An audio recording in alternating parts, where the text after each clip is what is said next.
How to Control Your Emotions, Mind, Mood, and Money. This audiobook unveils the timeless secrets of mastering your emotions to take control of your life. As you listen, you'll uncover the truth.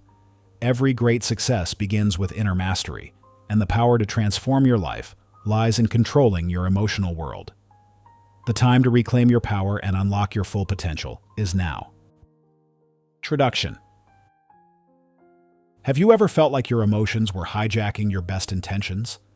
Like that moment when stress drives you to make an impulsive purchase, or when anxiety clouds your thinking just before an important decision? You're not alone in this struggle, and more importantly, it's not your fault. Let me introduce you to Marcus, a software developer in Seattle who thought he had his life figured out.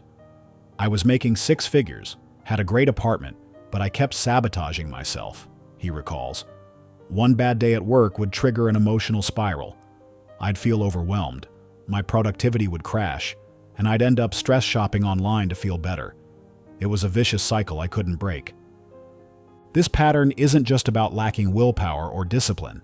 It's about understanding the intricate dance between four dimensions of our lives that science has shown are inextricably linked: our emotions, our thoughts, our moods, and our financial decisions.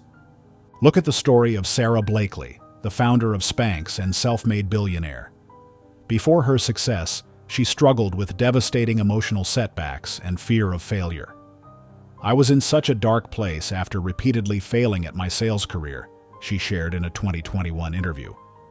What changed everything wasn't just positive thinking or traditional goal setting.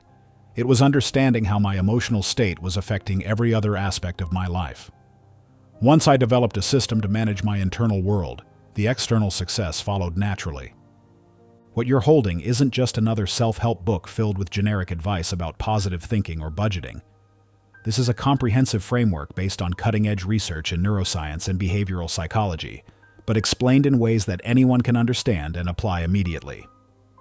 Think of your mind like a sophisticated control room with four main panels. Your emotional panel, how you feel. Your thinking panel, how you process information. Your mood panel, your ongoing emotional climate. Your financial panel, how you interact with money. When one panel goes haywire, it affects all the others. But here's the exciting part. When you learn to master one panel, it naturally improves your control over the others. This is what I call the four-dimensional control system. The science behind this is fascinating but straightforward. Your brain doesn't separate emotions from decision-making. They're deeply interconnected. When you feel anxious, your brain's amygdala, think of it as your emotional alarm system, becomes overactive.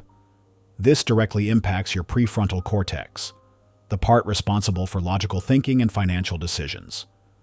It's why you might make unwise purchases when stressed, or struggle to focus when emotionally overwhelmed.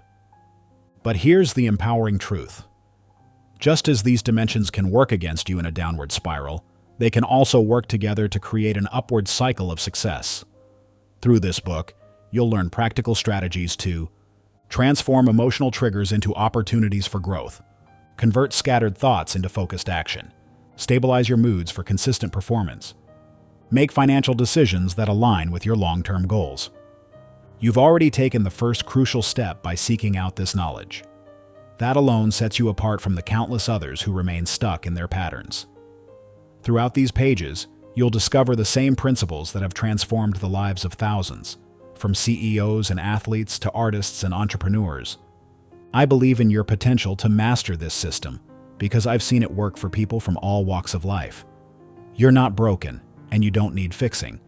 You just need the right tools and understanding to harness the incredible power of your four-dimensional control system. Are you ready to begin this transformation? Chapter 1.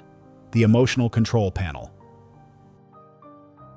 Daniel's knuckles turned white as he gripped the edge of his mahogany desk, staring at the cascade of red numbers flooding his trading terminal.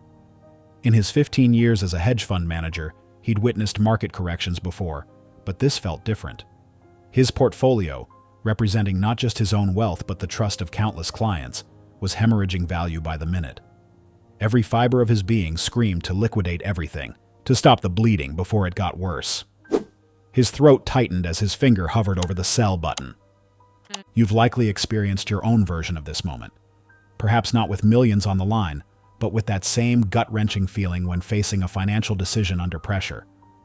We've been conditioned to believe that emotions are the enemy of sound financial choices, that to succeed, we must become cold, calculating machines. But what if I told you this assumption isn't just wrong? It's actually holding you back from reaching your full potential? The truth is, perfect control isn't about eliminating emotions from the equation. It's about understanding their vital role as information signals in our decision-making process. Think of emotions as the sophisticated warning system evolution has gifted us with. When you feel anxiety about a financial decision, that's not weakness. It's your brain's way of flagging something that needs your attention. Let's talk about Warren Buffett's actions during the 2008 financial crisis, when the entire world seemed to be gripped by panic. While others were selling everything in sight, Buffett wrote his now famous New York Times op-ed, declaring, "Be fearful when others are greedy, and greedy when others are fearful." What's fascinating isn't just the contrarian wisdom, but how Buffett approached emotions themselves. He didn't ignore fear. He acknowledged it, both in himself and in the market. But instead of being paralyzed by it, he used that awareness to identify opportunity. Buffett's mastery wasn't in being emotionless. It was in understanding that emotions provide crucial context for decision-making. During that crisis, he invested billions in companies like Goldman Sachs and General Electric, decisions that later proved incredibly profitable. He later explained that the prevalent fear in the market was precisely what made him confident about these investments. This brings us back to Daniel, gripping his desk that fateful morning. As his finger hovered over the sell button, he remembered something his mentor had taught him years ago. The sensation of panic is just information. What you do with that information is what matters. Taking a deep breath, Daniel moved his hand away from the mouse and took out a notebook. Instead of fighting his anxiety, he began to write down exactly what he was feeling and thinking. Something remarkable happened in that moment. By acknowledging and documenting his emotional state rather than trying to suppress it, Daniel found his mind becoming clearer. He realized his panic wasn't just about the current market decline. It was connected to memories of losses he'd witnessed during the dot-com crash early in his career. This awareness helped him separate past trauma from present reality. Daniel didn't end up selling that day. Instead, he used his emotional awareness to reassess each position in his portfolio with greater clarity. Some holdings he did eventually sell, not from panic, but from reasoned analysis.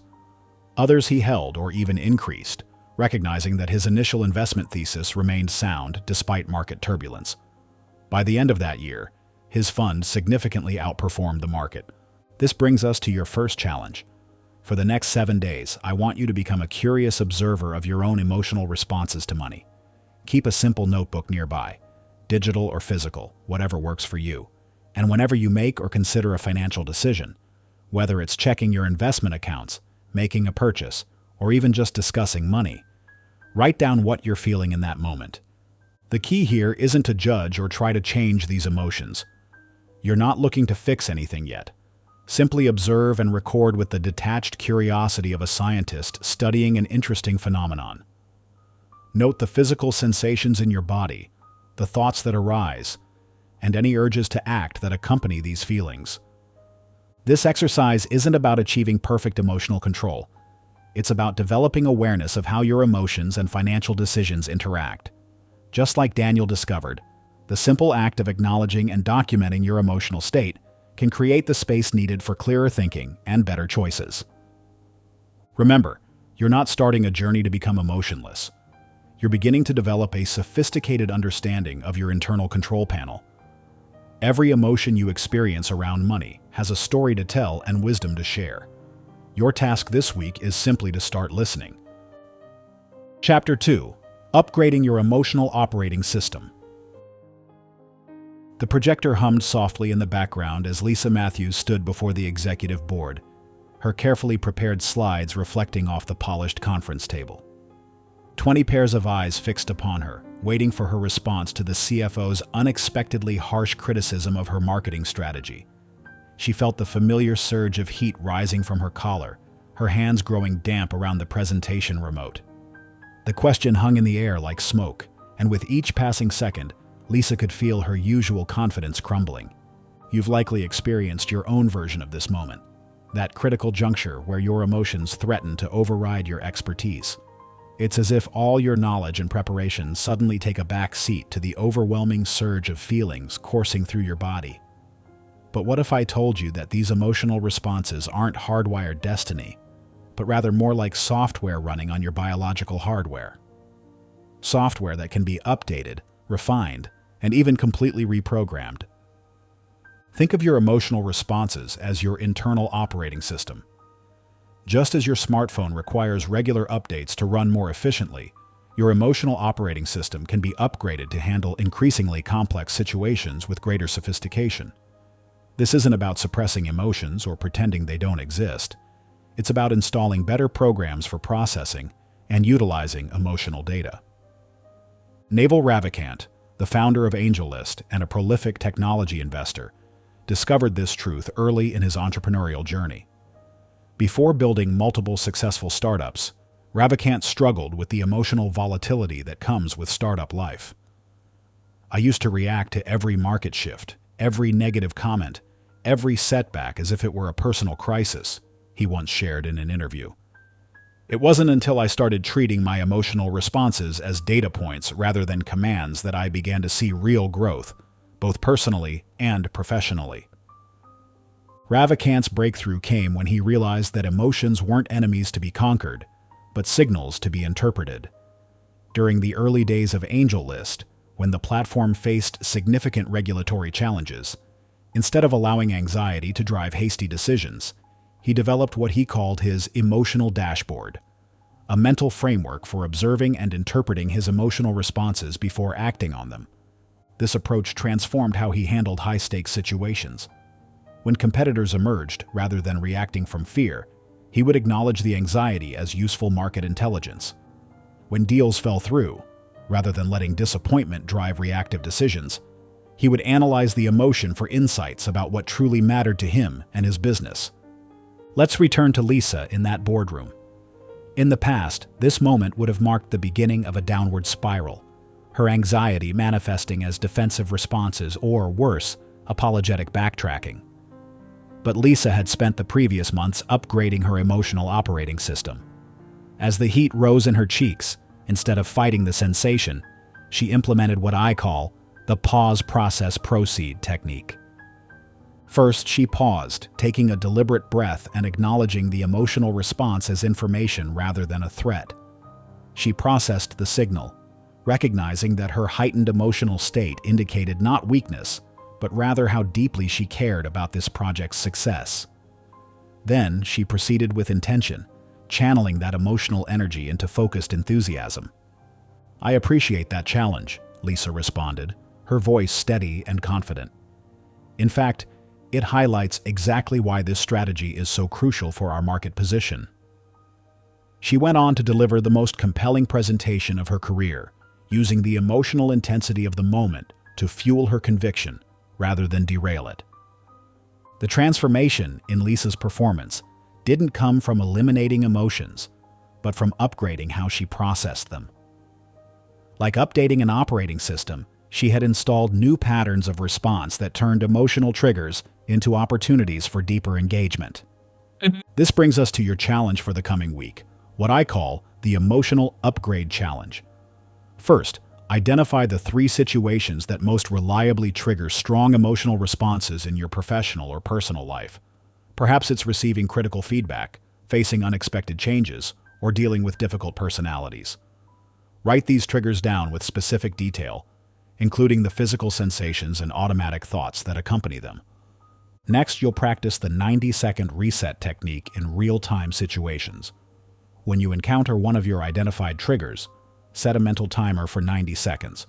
During this time, observe your emotional response as if you're watching data flow across a screen. Note the physical sensations, the thoughts that arise, and any urges to react. Don't try to change anything, just observe and document. After the 90 seconds, write down what you noticed. What patterns emerged? What automatic responses did you observe? This documentation becomes your upgrade log, helping you identify which emotional subroutines need updating. Chapter 3. Mastering Your Mental Command Center. The cursor blinked rhythmically on Alex's screen, a digital metronome marking 30 minutes of complete inaction. 3 job offers sat in his inbox, each promising, each distinct, each carrying its own set of possibilities and pitfalls. As a senior software architect with 15 years of experience, Alex had always prided himself on his analytical abilities. Yet here he sat, paralyzed by the weight of analysis, his mind running endless simulations of each potential future while making no actual progress toward a decision. You've likely experienced your own version of this mental gridlock, that peculiar state where having more information doesn't lead to clarity, but rather to a kind of decision-making paralysis. It's as if your mind becomes a browser with too many tabs open, each one consuming precious processing power until the whole system slows to a crawl. But what if I told you that your mind, like any sophisticated command center, has both automatic and manual controls that can be optimized for peak performance? Think of your mental processes as a complex control room, similar to those used in space missions. Some systems run automatically, handling routine tasks and basic functions without conscious input. Others require manual operation, demanding your focused attention and deliberate choice. The key to mental mastery isn't trying to control everything manually. That's exhausting and inefficient. Instead, it's about knowing which controls need your direct attention and which can run on autopilot. Satya Nadella's transformation of Microsoft offers a powerful illustration of this principle in action. When he took over as CEO in 2014, Microsoft was struggling with a culture of competition and siloed thinking, mental models that had become automatic but were no longer serving the company's future. Rather than trying to force change through sheer will, Nadella understood that he needed to adjust the fundamental operating patterns of the organization's collective mind. The first thing I wanted to do was to get everybody to step back and create a new mental model, Nadella explained in his book, Hit Refresh. He recognized that the company's existing thought patterns were like deeply ingrained software running on autopilot, producing the same results regardless of changing circumstances. The transformation began not with policy changes or restructuring, but with a deliberate shift in how people thought about their work and their relationships with colleagues. Under Nadella's guidance, Microsoft employees were encouraged to adopt what he called a growth mindset, a mental model that viewed challenges as opportunities for learning rather than threats to expertise. This wasn't just positive thinking. It was a fundamental reprogramming of the command center's operating parameters. The results were remarkable. Microsoft's market value tripled, innovation flourished, and the company culture transformed from competitive to collaborative. Let's return to Alex, still sitting before his blank screen. His problem wasn't a lack of information. If anything, he had too much. His challenge was that his mental command center was trying to process everything simultaneously, like a computer attempting to run too many programs at once. Through our work together, Alex learned to implement what I call the command center protocol for complex decisions. First, he acknowledged that his automatic systems, his intuitions and emotional responses to each offer, were providing valuable data. Rather than dismissing these as just feelings, he documented his immediate reactions to each opportunity. This was like checking the warning lights and gauges in his mental command center, not making decisions based solely on them, but recognizing them as important indicators. Next, he switched to manual control for the analytical phase, but with an important twist. Instead of trying to compare all aspects of all offers simultaneously, he broke the decision down into distinct control panels. One day, he focused solely on comparing the financial aspects. The next, he evaluated cultural fit, then growth potential. By isolating these elements, he prevented his mental command center from becoming overwhelmed. The breakthrough came when Alex realized he'd been trying to find the perfect choice, an impossible standard that had kept his mental processors spinning in endless loops. By shifting his mental model from finding the perfect choice to making a well-informed decision, he freed himself from the paralysis of analysis. Within a week, He had made his choice with confidence, accepting a position that aligned with both his analytical evaluation and his gut instincts. This transformation in Alex's decision-making process didn't come from gathering more information or thinking harder. It came from understanding and optimizing his mental command center, knowing when to rely on automatic processes, when to switch to manual control, and how to integrate both systems for optimal performance. Your challenge for the next 7 days is what I call the mental model mapping exercise. Each evening, take 15 minutes to explore your automatic thought patterns around one specific aspect of success or money. Perhaps it's your beliefs about risk, your assumptions about what makes a good career choice, or your mental models around wealth creation. Draw an actual map. Yes, with paper and pen, connecting these beliefs and assumptions. Where did they come from? What evidence supports them? What results do they create in your life? As you map these mental models, pay special attention to recurring patterns. Do you notice any automatic programs running in your mental command center that might need updating? Are there beliefs that served you well in the past, but now limit your growth? This isn't about judging these patterns as right or wrong, but about understanding the operating system of your mind so you can optimize it for better performance. Chapter 4. The Mood Matrix, Your Hidden Financial Filter. The soft glow of Rachel Martinez's laptop screen cast shadows across her home office as she clicked the refresh button on her investment dashboard for the 10th time that day. Outside, Seattle's notorious winter darkness had settled in by 4 p.m., and she could feel it seeping into her bones, and worse, into her decision-making. The tech stocks she'd been confidently holding through the summer were now testing her resolve, and something felt different about her reaction this time. It wasn't just market uncertainty. There was a heavier weight to her worry, a darkness that seemed to mirror the early sunset. What Rachel was experiencing goes far beyond simple emotional responses to market movements. She had stumbled upon what I call the mood matrix, a fundamental operating system that colors every decision we make, especially those involving money. Think of your mood as the Instagram filter through which you view the world. Just as a filter can make the same photo appear warmer or cooler, more vibrant or muted, your baseline emotional state creates a lens through which you process all incoming information and make decisions. This isn't just theoretical. Neuroscience has shown that our mood states literally change how our brains process information. During periods of low mood, we tend to overestimate risks and undervalue opportunities. When our mood is elevated, we might miss critical warning signs or take unnecessary risks. Understanding this matrix isn't about eliminating these influences. It's about recognizing and accounting for them in our decision-making process.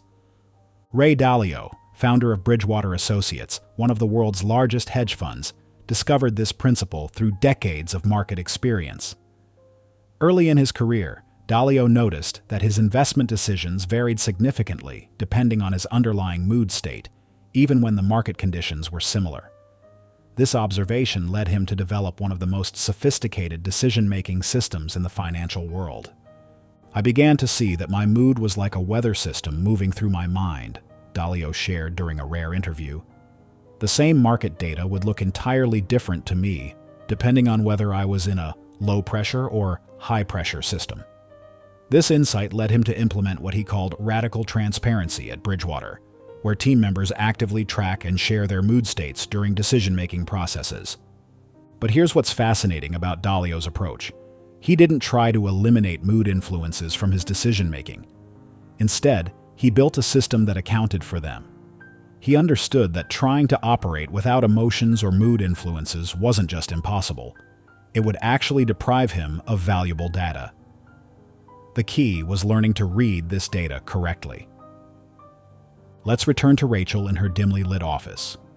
As we worked together, she began to understand that her seasonal mood changes weren't a weakness to be overcome, but a pattern to be understood and incorporated into her investment strategy.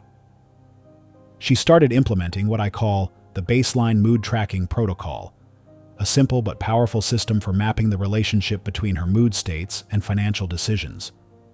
First, she established regular check-in times. morning, midday, and evening. Using a simple 1-10 scale, she noted her mood state along with any financial decisions made during that period. Within 2 weeks, a pattern emerged that transformed her approach to trading.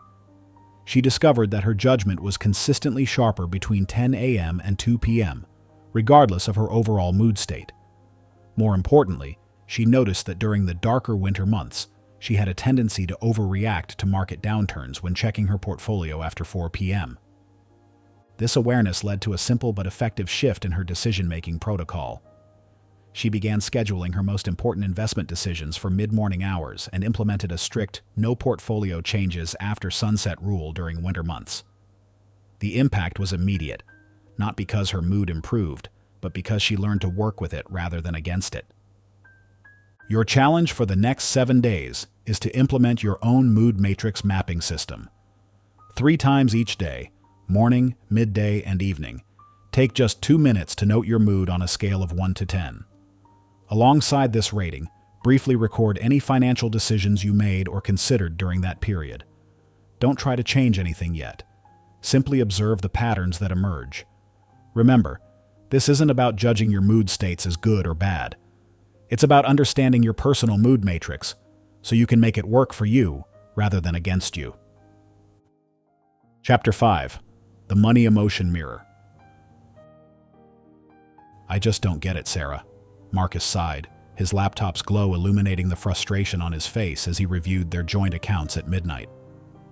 We make more than my parents ever did, but somehow we're still barely making it month to month. His wife set down her book and moved closer, sensing the weight in his voice. I mean, I'm a financial analyst, for crying out loud. I help other people manage millions, but I can't seem to keep our own spending in check. It doesn't make any sense. Sarah placed her hand gently on his shoulder, but remained silent, knowing this was about more than just numbers on a screen. What Marcus was experiencing goes far deeper than simple budgeting challenges. His situation illuminates a profound truth about our relationship with money. Our financial behaviors are often just the visible surface of much deeper emotional currents. Like Marcus, many of us find ourselves trapped in patterns that seem to defy logic, spending despite knowing better, avoiding financial decisions despite their importance, or feeling anxiety about money even when our accounts are healthy. These patterns act like invisible strings, pulling us toward decisions that our rational minds later struggle to justify. Think of your financial behavior as a mirror reflecting your inner emotional landscape. Every purchase, every savings decision, every money fear tells a story about what's really going on beneath the surface. This isn't about simple impulse control or financial literacy. It's about understanding the emotional DNA that shapes your money decisions. Your spending patterns are like fingerprints, uniquely yours and deeply tied to your personal history and emotional makeup. Let's talk about how Oprah Winfrey's relationship with money transformed over the years. Despite building a media empire and amassing extraordinary wealth, she openly shares how her early years of poverty created deep-seated patterns that took years to recognize and transform. I used to measure my worth by what I could buy, she once revealed in an intimate interview. It took me years to understand that my spending habits were really about filling emotional holes from my childhood. Even after achieving unprecedented success, she found herself grappling with the ghostly imprints of financial insecurity that had shaped her early years. Winfrey's journey from emotional spending to conscious wealth building wasn't just about learning better financial management. It was about healing the underlying emotional patterns that drove her relationship with money. She discovered that her tendency to overspend on gifts for others, for instance, stemmed from a deep-seated need to prove her worth and secure relationships. Patterns formed during her financially insecure childhood. This revelation became a turning point in her relationship with wealth, allowing her to transform her giving into intentional philanthropy rather than emotional compensation. Let's return to Marcus, who began exploring his own money patterns through what I call the financial trigger tracking method. As he started paying attention to when his spending spikes occurred, a clear pattern emerged. His biggest splurges consistently followed high-stress presentations at work or challenging client meetings, the expensive lunches, the impulsive online shopping. They weren't random acts of financial self-sabotage. They were coping mechanisms, ways of soothing the emotional tension from feeling like he had to prove himself professionally. Each swipe of his credit card was an attempt to purchase the confidence his work situations had temporarily stripped away. I realized I was trying to buy back my sense of control, Marcus shared during our work together. Every time I felt overwhelmed at work, I'd make a purchase that made me feel powerful again, even if just for a moment. This insight proved transformative. Once Marcus understood the emotional driver behind his spending, he could develop healthier ways to address the real need, his desire for validation and control in his professional life. The awareness itself became a tool for change, allowing him to pause and question his impulses before acting on them. This pattern isn't unique to Marcus. I've witnessed countless variations of this same dynamic. The entrepreneur who overspends on luxury items to compensate for imposter syndrome, the dedicated parent who can't say no to their children's financial requests due to unresolved guilt, the successful professional who unconsciously sabotages their savings because deep down, they don't feel worthy of financial security. Each case reveals how our money behaviors often serve as emotional band-aids, temporary solutions to deeper psychological needs. The key to breaking these patterns isn't more budgeting apps or stricter financial rules. It's understanding and addressing the emotional needs driving our financial behaviors.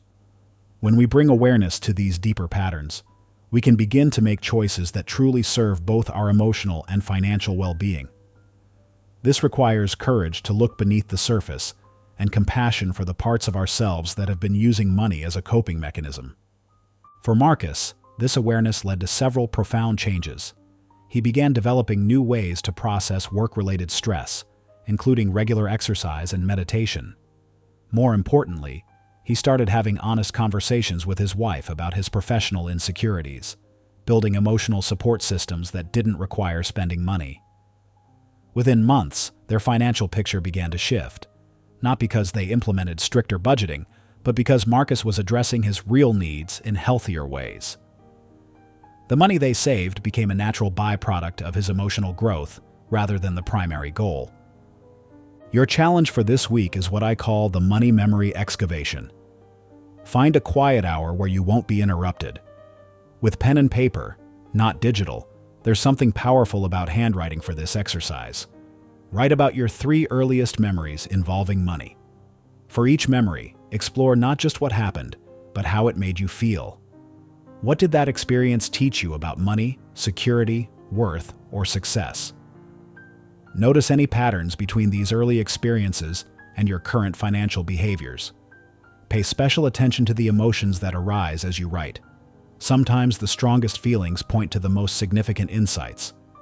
The goal isn't to judge or change anything yet, simply to understand the emotional blueprints that might be influencing your financial decisions today. Remember, this exercise might bring up strong feelings. That's normal and valuable information. Your relationship with money was formed long before you had your first bank account, and understanding these foundational experiences is the first step toward conscious financial choices that serve both your emotional and financial well-being. Think of this exploration as archaeology of the self, where each memory you uncover provides another piece of the puzzle in understanding your current financial behaviors. Chapter 6: The Biology of Decision-Making. The morning rush at Silicon Valley's busiest coffee shop created a fitting backdrop of controlled chaos as Sofia Martinez gripped her coffee cup, her knuckles white against the ceramic. In exactly 47 minutes, she would pitch her startup to a room of potential investors who could make or break her company's future. The pitch deck she'd rehearsed countless times now swam before her eyes on her laptop screen, the carefully crafted slides becoming an incomprehensible blur. "Just breathe," she whispered to herself, but her racing heart seemed determined to ignore this simple advice. What Sophia was experiencing wasn't just ordinary nervousness. It was her body's sophisticated threat response system in full activation. When we face high-stakes situations, our bodies release a cascade of stress hormones that evolved to help our ancestors escape physical dangers. In today's world, these same biological responses can hijack our ability to think clearly and make sound decisions, especially when it comes to money and critical business choices. Think of your body's stress response system as an ancient alarm bell that doesn't know the difference between a charging lion and a challenging presentation. This biological reality explains why even the most prepared professionals can find themselves frozen or scattered at crucial moments. The key isn't to eliminate these responses. They're hardwired into our DNA, but to understand and work with them intelligently. Few entrepreneurs understand this better than Elon Musk, who faced one of the most stressful periods of his career in 2008 when Tesla was on the brink of bankruptcy. During this time, he developed what he later called his biological override protocol, a systematic approach to maintaining clear thinking during periods of extreme stress. Instead of fighting his body's natural responses, Musk learned to read them as data points, using specific physical cues as signals to implement calming techniques. The worst thing you can do is try to suppress the stress response, Musk explained in a later interview. It's like trying to hold a beach ball underwater. It will eventually explode upward with even more force. Instead, he developed a practice of acknowledging his physical stress signals, the tightness in his chest, the shallow breathing, the racing thoughts, and using them as triggers for a reset routine. This approach helped him navigate Tesla through its darkest hours, making crucial decisions despite enormous pressure. Let's return to Sophia, who felt her anxiety mounting as she gathered her materials to leave the coffee shop. But unlike previous high-stress situations, this time she was prepared with what I call the biological circuit breaker technique. As she noticed her racing heart and slightly trembling hands, instead of fighting these sensations, she recognized them as her body's natural preparation for an important event. First, she found a quiet corner and deliberately slowed her breathing, using the 4-7-8 pattern, inhaling for 4 counts, holding for 7, and exhaling for 8. This simple but powerful breathing pattern has been shown to reduce cortisol levels and activate the parasympathetic nervous system, your body's natural calming mechanism. As her breathing steadied, she moved to the mental reframing portion of the technique, consciously shifting her perspective from, "I'm terrified of this pitch," to, "My body is helping me prepare for an important opportunity." The transformation was subtle but significant. Her hands still trembled slightly, but now she understood this as heightened energy she could channel into her presentation. Her racing heart became a reminder of how much she cared about her company's mission. By working with her biology instead of against it, Sophia found herself able to think more clearly and access her extensive preparation. When she walked into the investor meeting, she carried herself with a different kind of confidence, not the absence of stress, but the mastery of it. Her presentation wasn't perfect, but it was authentic and compelling. She handled complex questions with clarity, using the occasional surge of anxiety as a prompt to pause, breathe, and respond thoughtfully rather than reactively. The most powerful aspect of Sophia's story isn't that she eliminated her stress response, it's that she learned to harness it.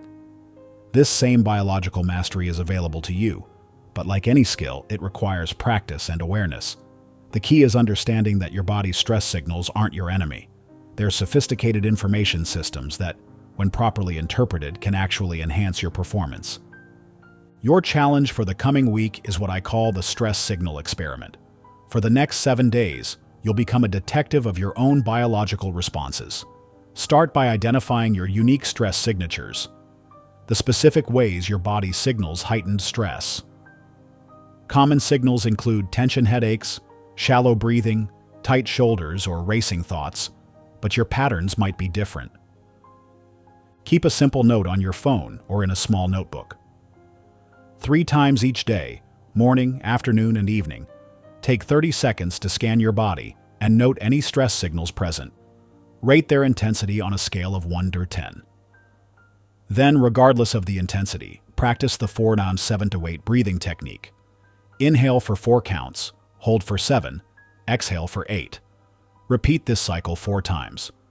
The goal isn't to eliminate stress signals, but to become fluent in reading them and skilled at resetting your system when needed. Pay special attention to how your body responds before making important decisions, particularly those involving money or significant commitments. Think of this as building your own biological early warning system, one that helps you maintain clarity and control when it matters most. Remember, this practice isn't about achieving perfect calm. It's about developing a working relationship with your body's stress response system. Just as Sophia learned to channel her pre-pitch anxiety into focused energy, you can learn to work with your biology rather than against it. The key is consistent practice, especially in moments when you don't feel overwhelmed. This builds the neural pathways that make the technique more accessible when you really need it. Chapter 7. Breaking Free from Reactive Patterns. I quit. The words echoed through the sleek corridors of Thompson and Associates, causing heads to turn and conversations to halt mid-sentence. David stood in the doorway of his boss's office, his hands trembling and face flushed with anger. The quarterly review meeting that had started civilly enough just minutes ago had spiraled into an emotional confrontation, ending with those two impulsive words that now hung in the air like storm clouds. As David stormed back to his desk, the weight of what he'd just done began to sink in. 6 years of climbing the corporate ladder, a substantial salary that supported his family, and a career trajectory he'd carefully crafted, all potentially derailed in a moment of unchecked emotion. His mind raced between justifying his outburst and panicking about the consequences, a familiar pattern of reactive behavior he'd struggled with throughout his professional life. This scene illustrates a crucial truth about human behavior that I've observed throughout my years of working with professionals. Our most significant decisions are often made in our most reactive moments. These reactive patterns, automatic emotional and behavioral responses that bypass our rational thinking, can hijack our decision-making process in crucial moments, leading to choices we later regret. Think of reactive patterns as deeply worn paths in your mind, created through years of repeated emotional responses. Like a river naturally following the path of least resistance, our reactions tend to flow along these established channels unless we consciously create new ones. The key to breaking free from these patterns isn't willpower alone, it's understanding and redirecting these emotional currents. Few public figures have faced more intense pressure to manage their reactive patterns than Michelle Obama during her early days as First Lady. Thrust into unprecedented scrutiny, she encountered criticism that would trigger anyone's defensive reactions. Yet through this challenge, she developed what would become her famous philosophy: when they go low, we go high. In her memoir, Becoming, Obama describes the conscious effort it took to transform her natural defensive reactions into measured responses. I had to learn that my first emotional response wasn't always the one I wanted to present to the world, she wrote. More importantly, it wasn't always the one that would serve my greater purpose. This insight led her to develop a practical approach to managing reactive moments, one that began with recognizing the physical sensations that preceded an emotional response. The former First Lady's experience reveals a crucial truth. Emotional mastery isn't about suppressing reactions, but about creating space between trigger and response. She learned to notice the subtle physical cues, a tightening in her jaw, a change in her breathing, that signaled an impending reactive moment. This awareness became her first line of defense against automatic responses. Let's return to David, still at his desk, his resignation hanging like a sword over his career. As his initial anger began to subside, he remembered our previous discussions about the pause protocol, a systematic approach to breaking reactive patterns. Instead of continuing down the path of justification or panic, he took a moment to implement the protocol's steps. First, he paused physically, placing his hands flat on his desk and focusing on the sensation of the cool surface against his palms. This simple action helped ground him in the present moment. Then he acknowledged his emotional state without judgment. Yes, he was angry. And yes, he felt undervalued, but these were feelings, not mandates for action. Understanding came next as he reflected on what had really triggered his outburst. It wasn't just about today's criticism. It was a pattern of feeling unheard and undervalued that dated back to his early career experiences. This insight helped him separate the current situation from his historical emotional baggage.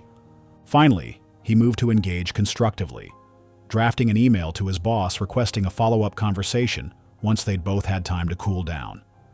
This time, instead of operating from his reactive pattern, he approached the situation with clarity and purpose.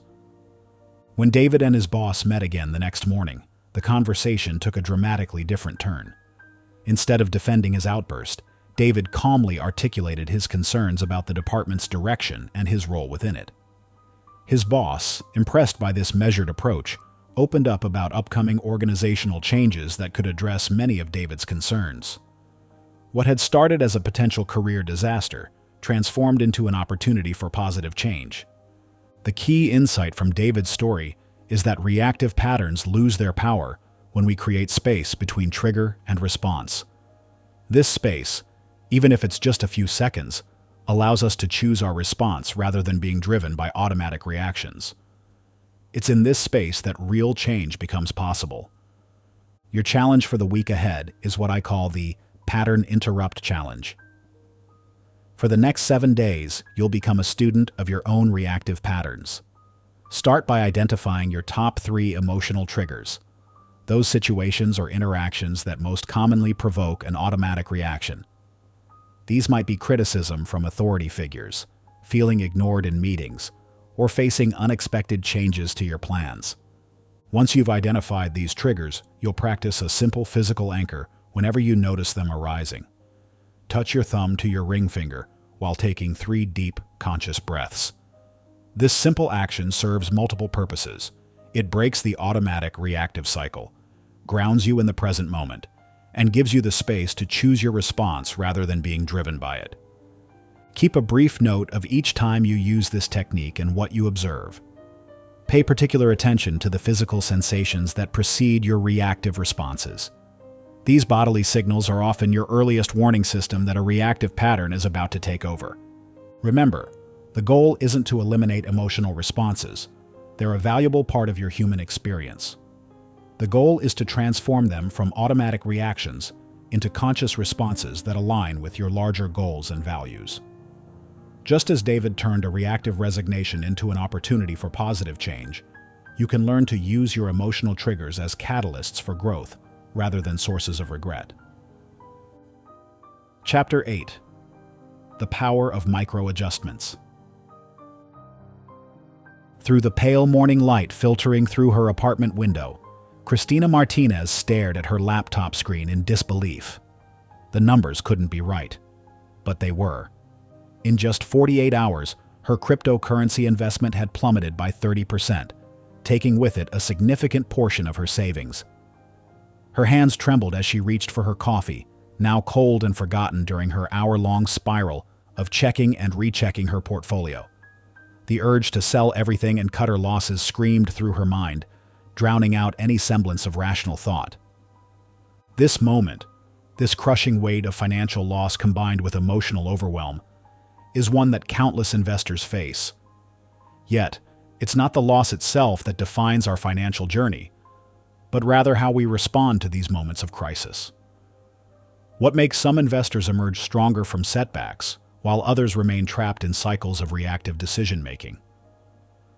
The answer lies in understanding the revolutionary power of micro-adjustments.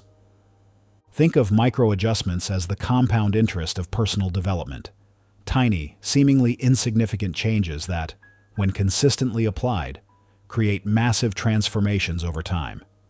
Just as a ship's course can be altered by 1 degree to reach an entirely different destination, our financial and emotional lives can be transformed through small, deliberate adjustments in how we respond to triggers and make decisions.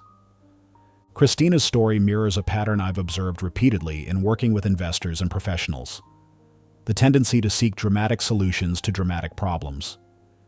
When we experience significant losses or setbacks, our instinct often pushes us toward equally significant reactions, selling everything, completely changing our strategy, or making radical shifts in our approach. However, the most sustainable transformations often come from the opposite direction: tiny, consistent adjustments that gradually reshape our patterns of thinking and behavior. Few business leaders embody the power of micro-adjustments more clearly than Richard Branson in his journey building the Virgin Empire. While many associate Branson with bold, sweeping moves, a closer examination of his business approach reveals a masterful understanding of incremental improvement. "Business opportunities are like buses," Branson once said. "There's always another one coming." This philosophy wasn't about waiting passively, but rather about making small, continuous improvements that positioned him to recognize and seize opportunities when they appeared. During Virgin Atlantic's early days, Branson didn't try to compete with major airlines by immediately matching their scale. Instead, he focused on implementing small, continuous improvements in customer service, adding one enhancement at a time. Each adjustment, from the way flight attendants greeted passengers to the quality of in-flight entertainment, was relatively minor on its own. However, the cumulative effect of these micro-adjustments eventually transformed Virgin Atlantic into an airline known for superior customer experience. Branson's approach teaches us a crucial lesson about handling our own financial and emotional challenges. The path to mastery isn't found in dramatic overhauls, but in consistent, small improvements. This principle becomes particularly powerful when applied to our emotional responses to financial stress. Let's return to Christina, still grappling with her cryptocurrency losses. Rather than succumbing to the urge for dramatic action, she began implementing a series of micro-adjustments to her investment approach. Her first small change was simple. She committed to waiting 24 hours before making any investment decision triggered by strong emotions. This single adjustment, while seemingly minor, created a crucial buffer between emotional impulse and action. Next, Christina introduced another micro-adjustment, spending just 2 minutes each morning reviewing her investment goals before checking any market data. This tiny ritual helped ground her daily decisions in her long-term strategy, rather than short-term market movements. She then added another small change, keeping a one-sentence log of her emotional state whenever she felt compelled to check her portfolio. Each of these adjustments required minimal time and effort, yet their combined effect began to transform her approach to investing. Within weeks, Christina noticed she was making fewer emotion-driven decisions. Her portfolio checks became less frequent and more purposeful. Most importantly, she started viewing market volatility not as a threat to be feared, but as a natural part of the investment landscape to be navigated strategically. The power of micro-adjustments lies in their sustainability. Unlike dramatic changes that often trigger equally dramatic resistance from our established patterns, small adjustments slip beneath our psychological radar. They don't activate our internal resistance because they don't feel threatening or overwhelming. Instead, they gradually reshape our patterns of thinking and behavior, creating lasting change through accumulated small wins. This approach is particularly effective in managing the complex interplay between emotions and financial decisions. When Christina began documenting her emotional state before making investment decisions, she discovered patterns she hadn't noticed before. She found that her strongest urge to sell always came late at night, after reading negative news about the crypto market. This insight led to another micro-adjustment, implementing a personal rule against making investment decisions after 7 p.m. The cumulative effect of these small changes became evident 3 months later, when another market downturn hit. Instead of panic selling, Christina found herself calmly reviewing her investment thesis, checking her emotional temperature, and making measured decisions based on her long-term strategy rather than short-term fear. The same market conditions that had previously triggered a crisis now became an opportunity for applying her improved decision-making process. This transformation didn't happen overnight, nor did it require a complete overhaul of her personality or investing style. Instead, it emerged from the consistent application of small, manageable adjustments to her daily routines and responses. Each micro-adjustment acted as a building block, gradually constructing a more resilient approach to both emotional regulation and financial decision-making. Your challenge for the coming week is what I call the 1% Better Journal exercise. Each evening, take just 2 minutes to identify one tiny improvement you can make in either your emotional regulation, decision-making, or financial habits. The key is to make these adjustments so small they feel almost trivial.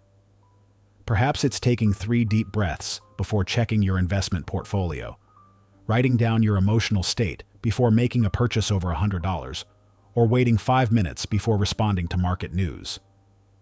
Keep your daily entries in a simple format: 1 sentence describing your micro-adjustment for the next day, and 1 sentence reflecting on how the previous day's adjustment worked out. Remember, the power lies not in the size of the change, but in the consistency of implementation. Just as compound interest transforms modest savings into significant wealth over time, these small adjustments will compound into remarkable improvements in your emotional and financial mastery. The goal isn't perfection, but progress. Each tiny adjustment moves you one step closer to becoming the steady, strategic decision-maker you aspire to be. As Christina discovered, true transformation doesn't require dramatic overhauls. It emerges from the patient accumulation of small, intentional changes, each building upon the last to create lasting improvement. Chapter 9. The Art of Emotional Agility. The soft glow of a smartphone screen illuminated Michael's kitchen at 3 a.m., casting shadows across his worried face. His finger hovered over the sell button on his trading app as he watched his tech stock holdings plummet in the pre-market trading. The familiar knot in his stomach tightened as another price alert flashed across his screen. Like many investors caught in the grip of market volatility, Michael found himself trapped between his emotional impulses and his rational investment strategy. His carefully crafted investment plan, created during calmer moments, seemed to evaporate in the face of raw fear. This late-night scene captures a universal struggle that extends far beyond trading decisions. Whether you're facing market turbulence, professional challenges, or personal setbacks, your ability to navigate intense emotions often determines the quality of your decisions and, ultimately, your outcomes. This is where emotional agility becomes not just useful, but essential for long-term success. Emotional agility isn't about suppressing your feelings or maintaining a facade of constant calm. Instead, it's about developing the capacity to work with your emotions rather than against them. Think of emotions as messengers carrying important information about your environment and your needs. The key isn't to silence these messengers, but to learn their language and extract their valuable insights without letting them hijack your decision-making process.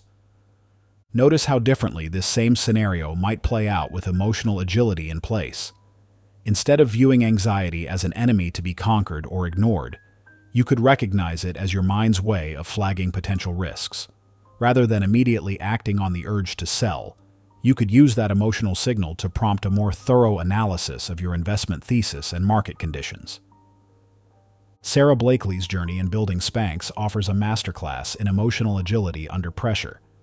Before becoming the youngest self-made female billionaire, Blakely faced constant rejection and skepticism. She spent 2 years pitching her revolutionary shapewear idea to manufacturers, most of whom dismissed her outright.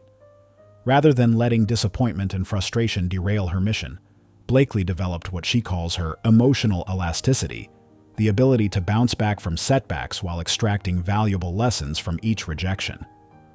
One particularly illuminating moment came when Blakely pitched her prototype to a room full of male manufacturing executives. Instead of becoming discouraged by their obvious skepticism, she channeled her frustration into a more compelling demonstration of her product's value. She took several executives aside and asked them to imagine their wives or daughters facing the undergarment problems her product solved. This emotional pivot, from defensive to empathetic, helped bridge the understanding gap and eventually led to a manufacturing partnership. Blakely's approach demonstrates a crucial aspect of emotional agility, the ability to shift emotional gears without losing momentum. She didn't deny her feelings of frustration or anxiety. Instead, she learned to use them as catalysts for more effective action. This same principle can transform how you handle your own emotional challenges in decision-making moments. Let's return to Michael in his kitchen. As he stared at his phone, he began applying what I call the RAIN method, a practical framework for developing emotional agility in high-pressure situations. The first step, recognize, involved simply acknowledging his emotional state without trying to change it. "I'm feeling intense anxiety right now," he noted mentally, already feeling a slight ease in the grip of panic simply by naming it. Moving to accept, Michael allowed himself to experience the discomfort without immediately trying to fix it or escape it. This step often feels counterintuitive, especially in financial situations where we're conditioned to take quick action. However, acceptance doesn't mean resignation. It means creating space between emotion and action, allowing for clearer thinking. In the investigate phase, Michael began exploring his emotional reaction with curiosity rather than judgment. Why was this particular market dip triggering such intense anxiety? He realized that beyond the immediate financial concerns, the situation was triggering deeper fears about financial security rooted in his parents' experiences during the 2008 financial crisis. Finally, in the non-identify stage, Michael recognized that while he was experiencing anxiety, he wasn't defined by it. This emotional state was temporary, and he could choose how to respond rather than react automatically. This shift in perspective, from being caught in the emotion to observing it, created the mental space needed for more strategic decision-making. Rather than panic selling his positions, Michael decided to review his original investment thesis for each holding. He made a note to reassess his portfolio allocation during regular market hours, when he could think more clearly and consult additional resources. By applying emotional agility, he transformed what could have been a costly emotional reaction into an opportunity for more thoughtful portfolio management. The power of emotional agility extends beyond individual decisions. As you develop this skill, you'll notice a cumulative effect on your decision-making capacity. Each time you successfully navigate an emotional trigger without being overwhelmed by it, you strengthen your resilience for future challenges. This compounds over time, much like interest on an investment, creating an increasingly stable foundation for high-stakes decision-making. This approach is particularly valuable in our current environment of constant market updates and 24/7 financial news. The ability to maintain emotional equilibrium while processing a steady stream of potentially triggering information has become a crucial skill for long-term success. Emotional agility provides the framework for developing this capacity systematically.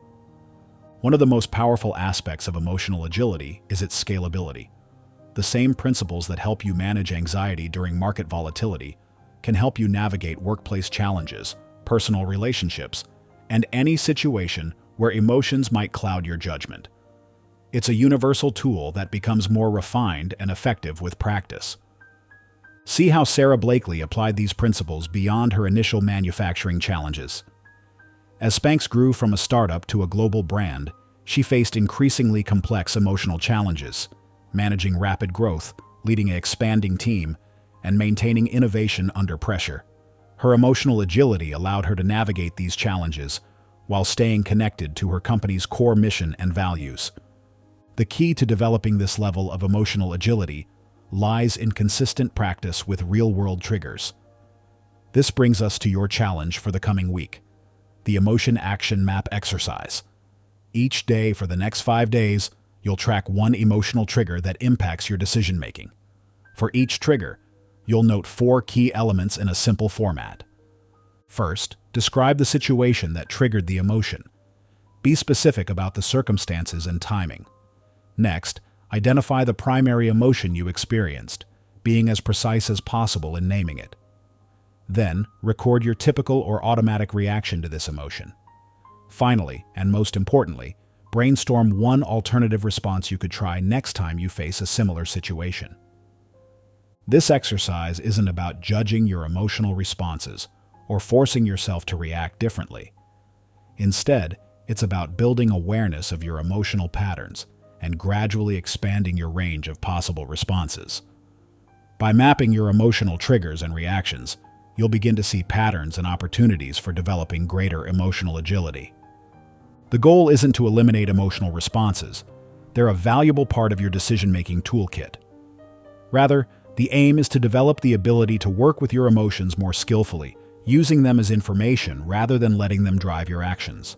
Just as Michael learned to use his late-night anxiety as a prompt for more thorough analysis rather than impulsive action, you can learn to transform emotional triggers into opportunities for more strategic decision-making. Remember, emotional agility is a skill that develops through practice, not perfection. Each time you engage with the Emotion Action Map exercise, you're strengthening your capacity for more nuanced emotional awareness and response. This investment in your emotional intelligence will pay dividends across all areas of your life, from financial decisions to professional challenges and personal relationships. Your challenge begins tomorrow morning. Keep your Emotion Action Map simple and accessible. A notes app on your phone or a small notebook will work perfectly. The key is consistency in recording your observations and openness to discovering new patterns in your emotional responses. Through this practice, you'll gradually develop the emotional agility needed to navigate life's challenges with greater wisdom and effectiveness. Chapter 10. Breaking the Mental Money Loop. The budget spreadsheet mocked her from the screen, its numbers blurring as Jessica fought back tears of frustration. Sitting in her home office on a Sunday evening, she had promised herself this would be the day she finally got her finances organized. Yet here she was again, overwhelmed by the same paralyzing anxiety that surfaced every time she attempted to face her financial reality. The harsh glare of the monitor seemed to highlight every perceived failure, every missed saving opportunity, every impulse purchase that had thrown her off track. This scene might feel painfully familiar to you. Perhaps you found yourself in a similar position, where the mere thought of reviewing your finances triggers an automatic stress response. These moments reveal something profound about the relationship between our minds and money, the existence of mental habit loops that shape our financial behaviors in ways we often don't consciously recognize. Think of mental habit loops as well-worn paths in your mind. Just as water naturally flows along the deepest channel, your thoughts tend to follow familiar patterns, especially when it comes to money. These patterns can either lift you toward your goals or keep you trapped in cycles of anxiety and avoidance. The key to transformation lies not in forcing yourself to think differently, but in understanding and gradually redirecting these mental streams. Jessica's situation illustrates a common pattern: the anxiety avoidance loop. Each time she opens her budget spreadsheet, past experiences of feeling overwhelmed trigger anxiety. This anxiety leads to avoidance behavior, procrastination, distraction, or rushing through financial tasks just to escape the discomfort. The avoidance then reinforces the anxiety, creating a self-perpetuating cycle that makes financial planning feel increasingly daunting. But here's the empowering truth: these mental pathways, though deeply ingrained, are not permanent. Your brain possesses remarkable plasticity, the ability to form new neural connections and patterns throughout your life. This means you can consciously reshape your financial thinking patterns, creating new mental habits that support rather than sabotage your goals. Let's talk about Tony Robbins' remarkable journey from financial scarcity to abundance. Growing up in a household where money was a constant source of stress and conflict, Robbins developed early mental patterns around financial insecurity. These patterns initially manifested in self-sabotaging behaviors, even as he began to achieve success in his career. The turning point came when he recognized that his financial reality was largely shaped by his mental habits around money. Robbins' transformation began with his now famous Hour of Power morning routine, though it wasn't initially focused on finances. He discovered that by deliberately directing his mental state first thing in the morning, he could create a foundation for more empowered decision-making throughout the day. This practice evolved to include specific visualization exercises around financial abundance and strategic thinking about wealth creation. One particularly powerful aspect of Robbins's approach was his emphasis on pattern interruption.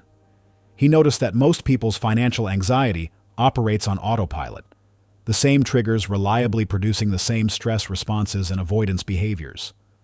By consciously interrupting these patterns with new physical and mental states, he found he could create space for different choices and perspectives.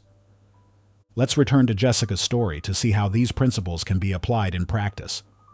As she sat staring at her spreadsheet, she began implementing what I call the thought swap protocol, a systematic approach to rewiring financial thinking patterns. The first step involved simply acknowledging her current thought pattern without judgment. "I'm feeling overwhelmed by these numbers, and that's making me want to close the spreadsheet and walk away." This acknowledgement alone began to shift something. Instead of being completely identified with the anxiety, Jessica could now observe it as a pattern, rather than an inescapable reality. This created just enough mental space to begin the next step, introducing a new perspective. Rather than forcing herself to feel differently, Jessica started by changing her physical state. She stood up, took 3 deep breaths, and deliberately relaxed her shoulders. This simple pattern interruption helped break the grip of anxiety just enough to allow for a different approach to the task at hand. Next, she applied the core principle of the thought swap protocol, replacing automatic negative thoughts with specific, actionable alternatives. Instead of "I'm terrible with money," she wrote down, "I'm learning to manage my finances more effectively."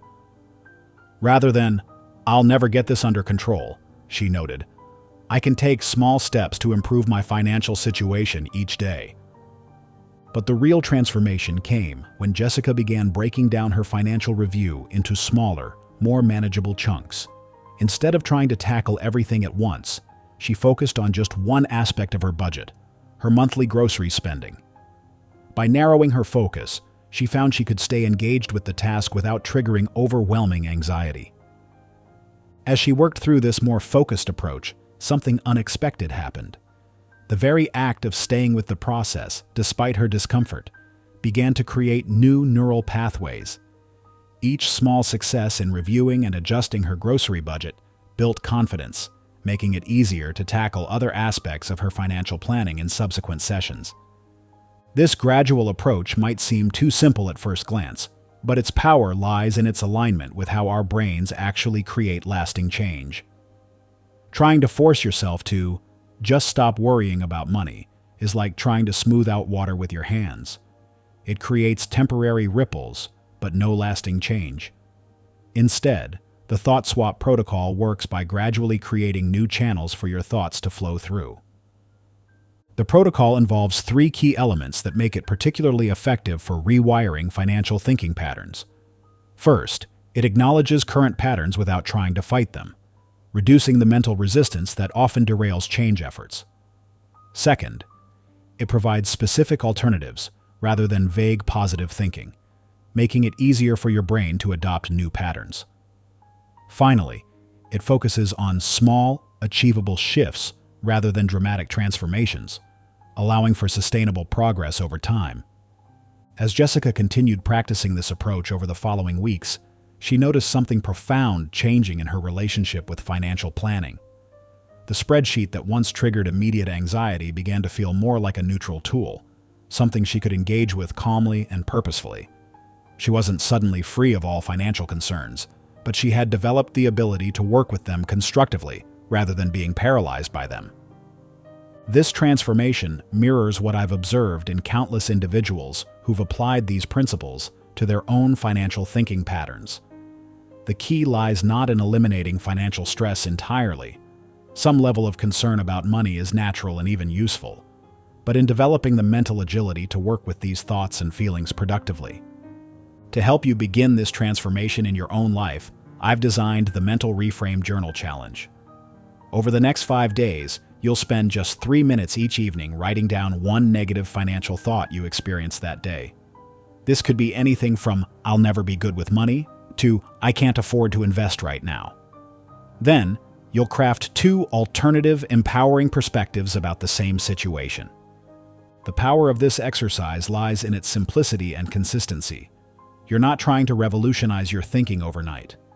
Instead, you're gradually building new mental pathways, one thought at a time. Each reframe creates a small but significant shift in how you process and respond to financial situations. Remember, the goal isn't to suppress negative thoughts about money or to force yourself to be perpetually positive. Rather, it's about developing the mental flexibility to see beyond your initial, automatic responses to financial situations. Just as Jessica learned to transform her budget review from a source of anxiety into an opportunity for growth, you can learn to approach your financial thinking with greater awareness and choice. Begin your mental reframe journal tomorrow. Keep it simple. A notebook by your bedside or a notes app on your phone works perfectly. The key is consistency in the practice and honesty in your observations. Watch how, over just 5 days, your awareness of your financial thinking patterns begins to shift, opening new possibilities for how you engage with money in your daily life. Chapter 11. The Power of Peak Performance States. Through the stark contrast of morning light filtering through his home office window, Andrew sat calmly watching his investment dashboard. While notification after notification pinged on his phone, colleagues and competitors alike panicking about the market's downward spiral, a slight smile played across his face. This wasn't his first market correction, and it certainly wouldn't be his last. But unlike the chaos erupting across trading floors and home offices around the world, Andrew had discovered something that set him apart: the ability to leverage his peak performance states for maximum advantage. What separated Andrew from his peers wasn't superior market knowledge or access to better information.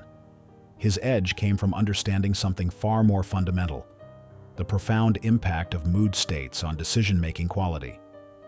While others made reactive choices driven by fear and anxiety, Andrew had learned to time his major financial decisions according to his optimal mental and emotional states. This might sound simple at first glance, but it represents a revolutionary shift in how we approach financial decision-making. Most people make crucial money choices whenever circumstances demand it, regardless of their mental or emotional state at the time. They'll review their portfolio during a lunch break when they're mentally exhausted, make investment decisions late at night when their judgment is compromised, or react to market news in the grip of anxiety or fear. But what if you could systematically identify and leverage your peak performance states? What if you could learn to recognize when your mind is operating at its sharpest, your emotional balance is optimal, and your decision-making capabilities are at their peak? This isn't about waiting for perfect conditions. It's about understanding your own patterns and using them to your advantage. See how this played out in Andrew's case. Through careful self-observation, he had noticed that his clearest thinking and most balanced emotional state consistently occurred during the early morning hours, particularly after his regular meditation practice. He also recognized that his judgment tended to be compromised late in the afternoon when mental fatigue set in, or during periods of high stress when he hadn't gotten enough sleep. Instead of fighting against these patterns, Andrew learned to work with them. He scheduled his most important financial reviews and decisions for his peak morning hours, while deliberately avoiding major choices during his identified low-performance periods. This wasn't about becoming a morning person. It was about understanding and leveraging his unique patterns for maximum effectiveness. This approach mirrors the strategies employed by some of the most successful business leaders of our time.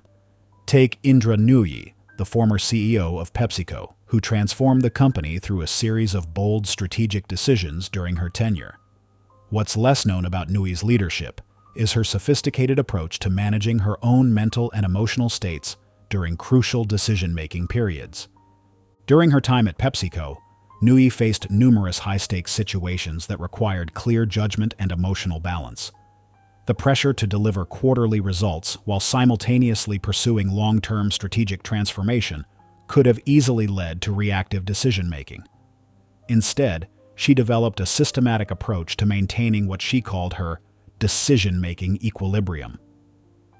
One of Nooyi's key insights was recognizing that emotional balance wasn't something that just happened. It needed to be actively cultivated.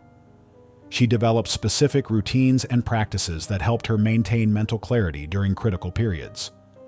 This included carefully timing important strategic discussions for when she knew her energy and focus would be at their peak, and deliberately creating space for reflection before major decisions. But perhaps most importantly, Nooyi learned to recognize and respect her own mental and emotional rhythms. She understood that trying to force important decisions during suboptimal states was a recipe for poor outcomes. Instead, she worked to align crucial decision points with her periods of peak performance whenever possible. Returning to Andrew's story, we see how he had developed his own version of this approach through what I call the mood decision matrix. This wasn't a complicated system. Rather, it was a simple but powerful way of matching different types of financial decisions with optimal mental and emotional states. For instance, Andrew had learned that reviewing his long-term investment strategy required his highest level of mental clarity and emotional balance.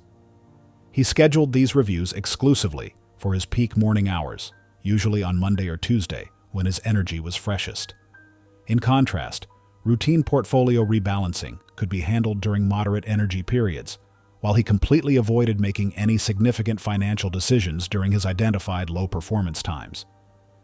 What made this approach particularly effective was its emphasis on self-awareness rather than rigid rules. Andrew didn't try to force himself into someone else's ideal schedule or copy another investor's routine.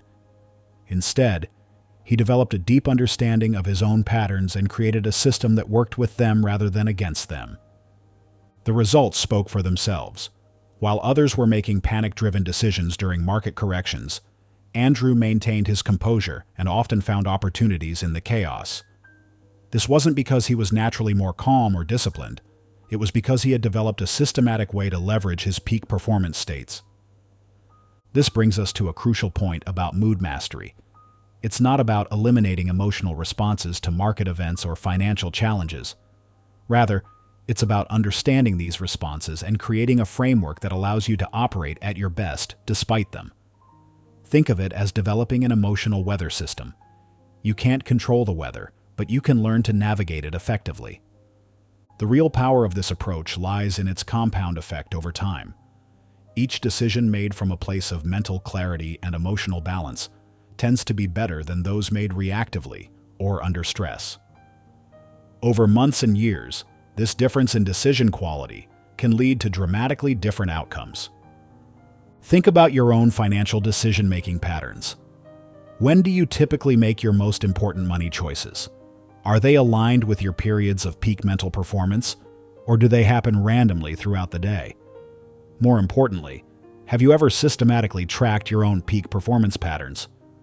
This is where the Peak Performance Tracker comes in, a simple but powerful tool for identifying your optimal decision-making times. For the next 4 days, I want you to rate your mental clarity and emotional balance at 3 specific points each day.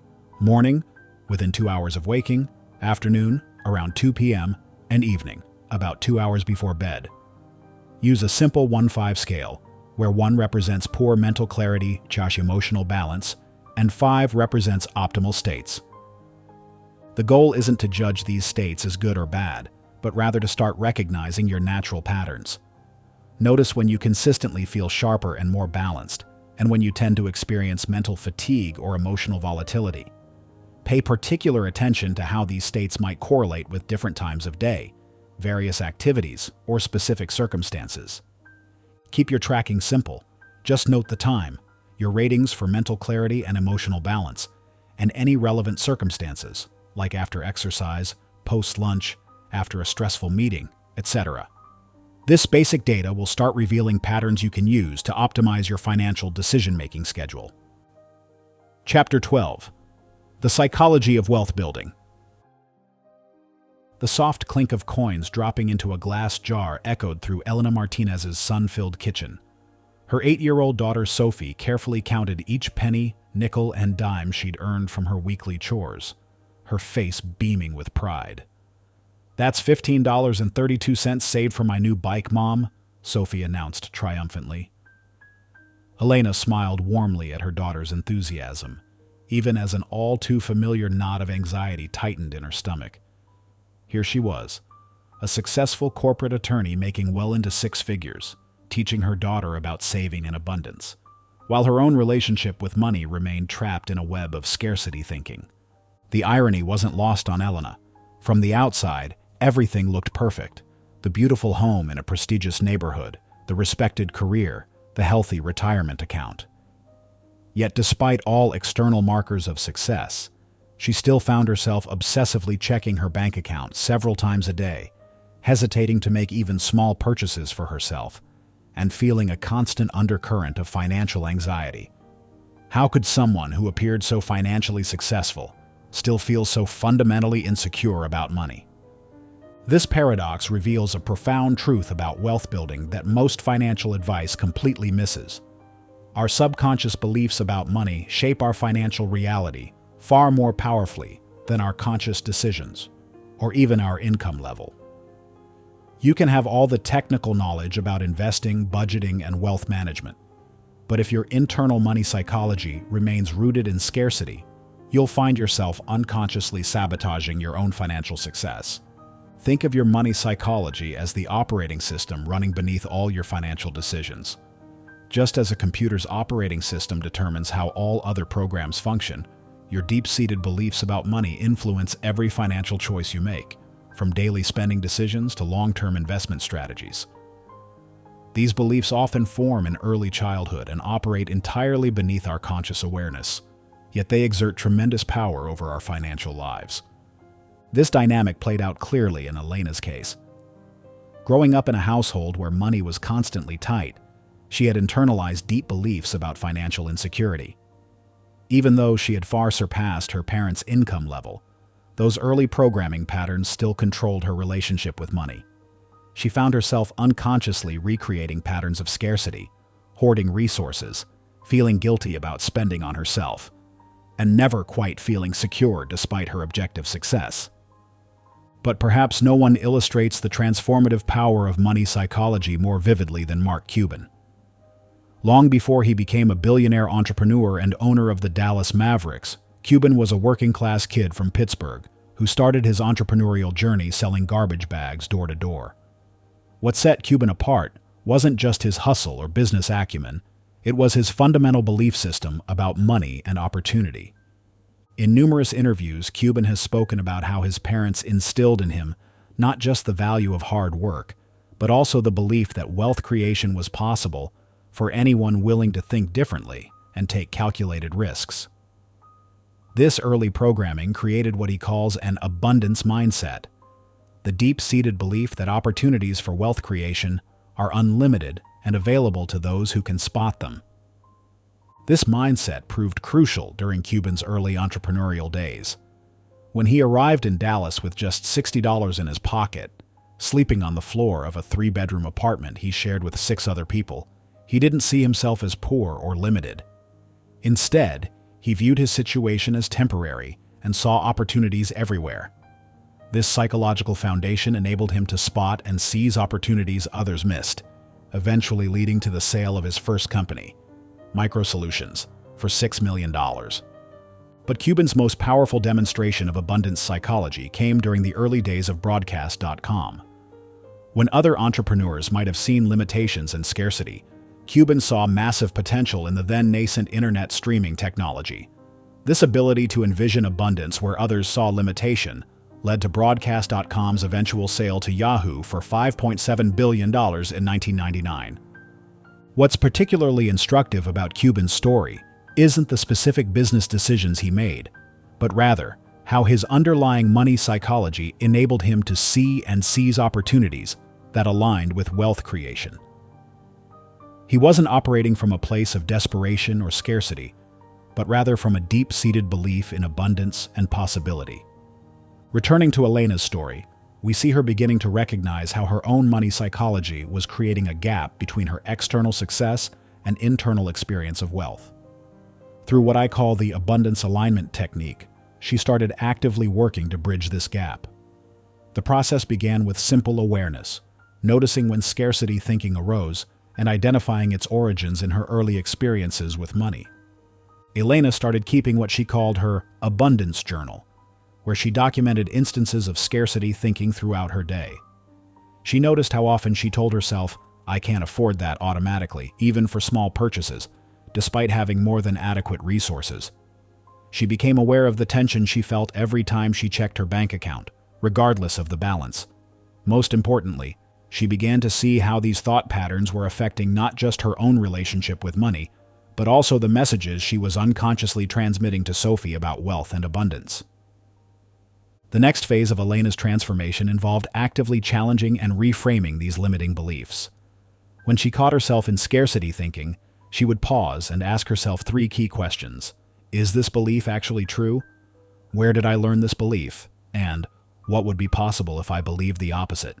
This simple but powerful practice began to create space between her automatic responses and her conscious choices about money. Gradually, Elena began to notice shifts in both her thinking and her behavior. She found herself making financial decisions from a place of possibility rather than fear. The compulsive need to check her bank account several times a day subsided. Most importantly, she began to feel a genuine sense of abundance and possibility around money, not because her external circumstances had changed, but because her internal psychology had shifted. This transformation became particularly apparent one Saturday morning as Elena watched Sophie adding more coins to her savings jar. Instead of feeling that familiar knot of anxiety, Elena felt a surge of genuine excitement about teaching her daughter about the possibilities of wealth creation. She realized she was finally beginning to embody the abundance mindset she had always wanted to instill in her child. The key insight from Elena's journey is that transforming your money psychology isn't about denying your past experiences or forcing yourself to think positively. It's about understanding how your current beliefs about money were formed, recognizing which ones no longer serve you, and consciously choosing new beliefs that align with your desired financial reality. This brings us to a powerful exercise I call the Wealth Belief Inventory. This simple but revealing practice will help you uncover your own deep-seated beliefs about money and begin the process of transforming any limiting patterns that may be holding you back. Here's your challenge for the coming week. Each day, take 5 minutes to complete these 2 sets of sentences. Money is, and wealth means. Write down whatever comes to mind immediately, without censoring or judging your responses. Complete 5 of each type of sentence, for a total of 10 statements about money and wealth. After you've written your statements, review them carefully. Which beliefs feel empowering and supportive of your financial goals? Which ones feel limiting or based in scarcity? Choose one limiting belief each day and spend a few minutes rewriting it in a more empowering way. For example, if you wrote "money is hard to come by," you might reframe it as "money flows easily when I provide value to others." The goal isn't to force yourself to believe something you don't. It's to begin questioning and updating the unconscious beliefs that may be shaping your financial reality without your awareness. Just as Elena discovered, this process of psychological transformation can be more powerful than any external strategy for building wealth. Remember, your current financial reality is a direct reflection of your money psychology. By consciously choosing to update your beliefs about wealth, you're not just changing your thoughts, you're laying the foundation for a fundamentally different financial future. What beliefs will you choose to carry forward? Chapter 13. The Sleep Success Connection. The harsh glow of multiple monitors cast shadows across Thomas's face as he stared into his 3rd cup of coffee, the bitter liquid now cold and forgotten. The numbers on his trading screens had begun to blur together, a kaleidoscope of red and green that seemed to mock his usually razor-sharp focus. 3 consecutive days of losses, not catastrophic individually, but together they formed a pattern that was impossible to ignore. His tried-and-true trading strategy, one that had consistently delivered results for the past 5 years, suddenly felt as reliable as reading tea leaves. Running his hands through his disheveled hair, Thomas couldn't shake the feeling that something fundamental had changed. But it wasn't the market. The patterns were there, the same ones he'd successfully traded hundreds of times before. The variable that had shifted was him. Over the past week, as he'd pushed himself to monitor Asian markets late into the night while trading the US session during the day, his average sleep had dwindled to less than 5 hours. "Just need to power through," he muttered to himself, reaching for the coffee pot again. But deep down, he knew this approach was unsustainable. The connection between sleep and financial decision-making represents one of the most underappreciated factors in personal and professional success. While most people understand that lack of sleep affects their mood or energy levels, few recognize how profoundly it impacts their judgment, risk assessment, and emotional regulation, all critical components of sound financial decision-making. Notice what happens in your brain during quality sleep. Your neural pathways undergo essential maintenance, memories are consolidated, and emotional experiences are processed and integrated. This isn't just biological housekeeping. It's a crucial reset that determines how effectively you'll process information and regulate your emotions the next day. When you shortchange this process, you're essentially asking your brain to operate with compromised hardware. This reality became strikingly clear through Jeff Bezos' approach to sleep during Amazon's meteoric rise.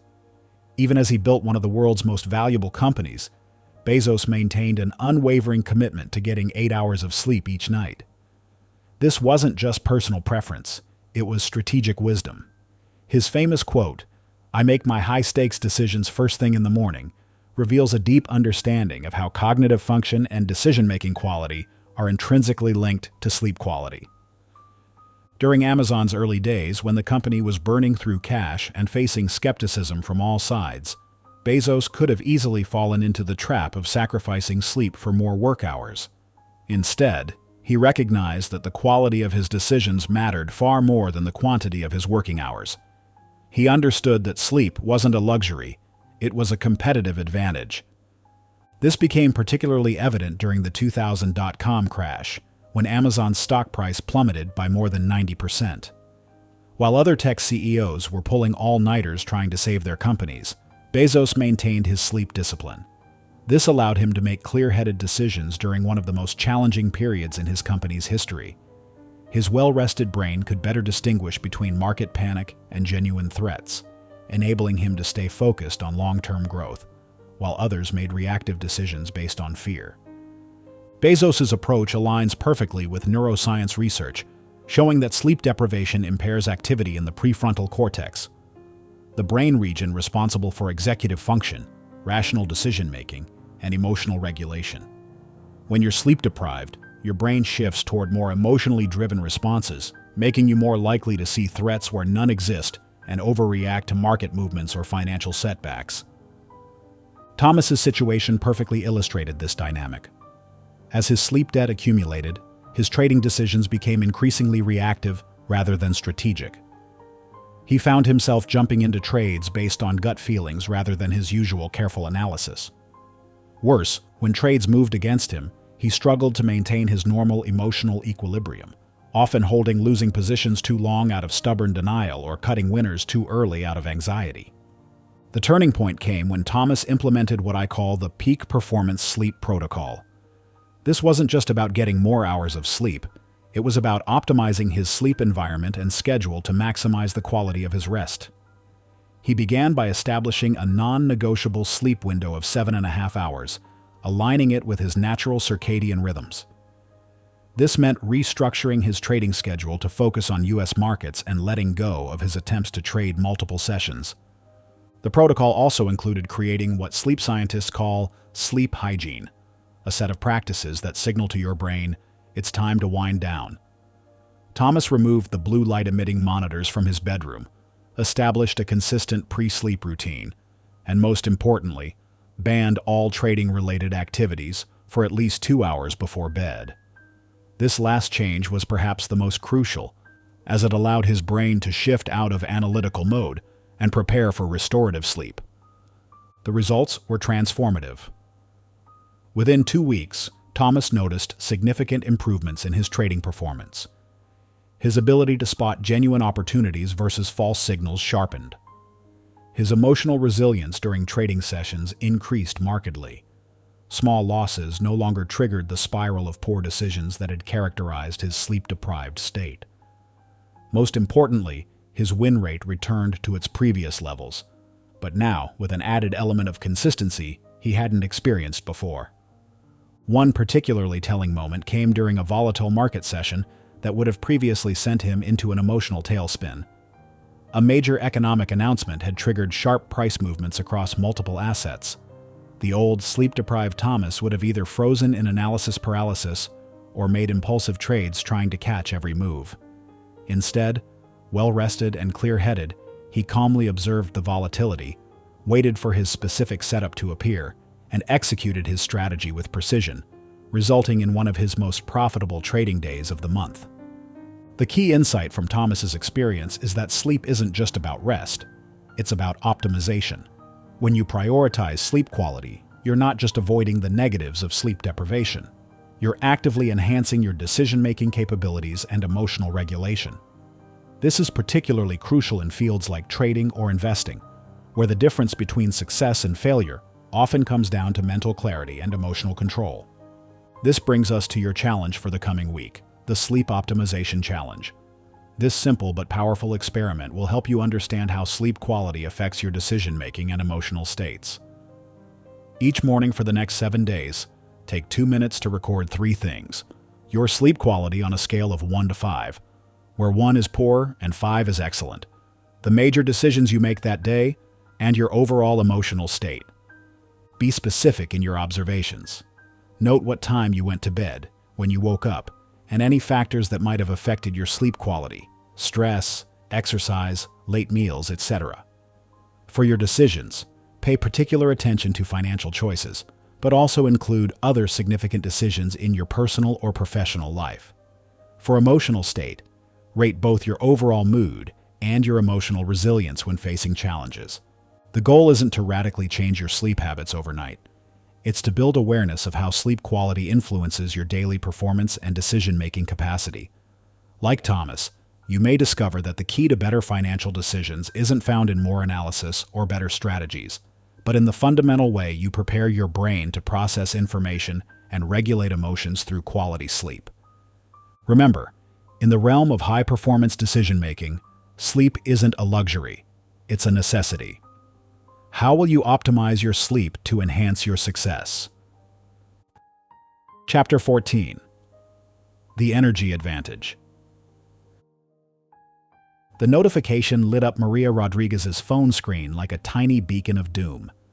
Another 20% drop in her cryptocurrency investment, representing a significant portion of her portfolio. 6 months ago, this kind of news would have sent her into a spiral of anxiety, leading to hasty decisions she'd later regret. But today, something was different. Instead of the familiar surge of panic, she felt an unusual sense of calm, almost detachment, as she observed both the market movement and her own response to it. This wasn't luck or coincidence. Over the past few months, Maria had discovered something that most investors overlook: the crucial connection between personal energy management and financial decision-making. As she sat in her home office, surrounded by the gentle morning light and the lingering aroma of her morning tea, she realized how far she'd come from the days when every market dip felt like an emergency, requiring immediate action. The modern world has conditioned us to believe that time management is the key to success. We create elaborate schedules, set multiple reminders, and try to squeeze more productivity out of every hour. But what if we've been focusing on the wrong metric? What if the secret to maintaining emotional equilibrium and making sound financial decisions isn't about managing time, but about managing energy? Notice how often you've made poor decisions, not because you didn't have enough time to think them through, but because you didn't have enough mental or emotional energy to process them effectively. How many times have you acted impulsively in the markets after a draining day at work, or made emotional financial choices when your physical energy was depleted?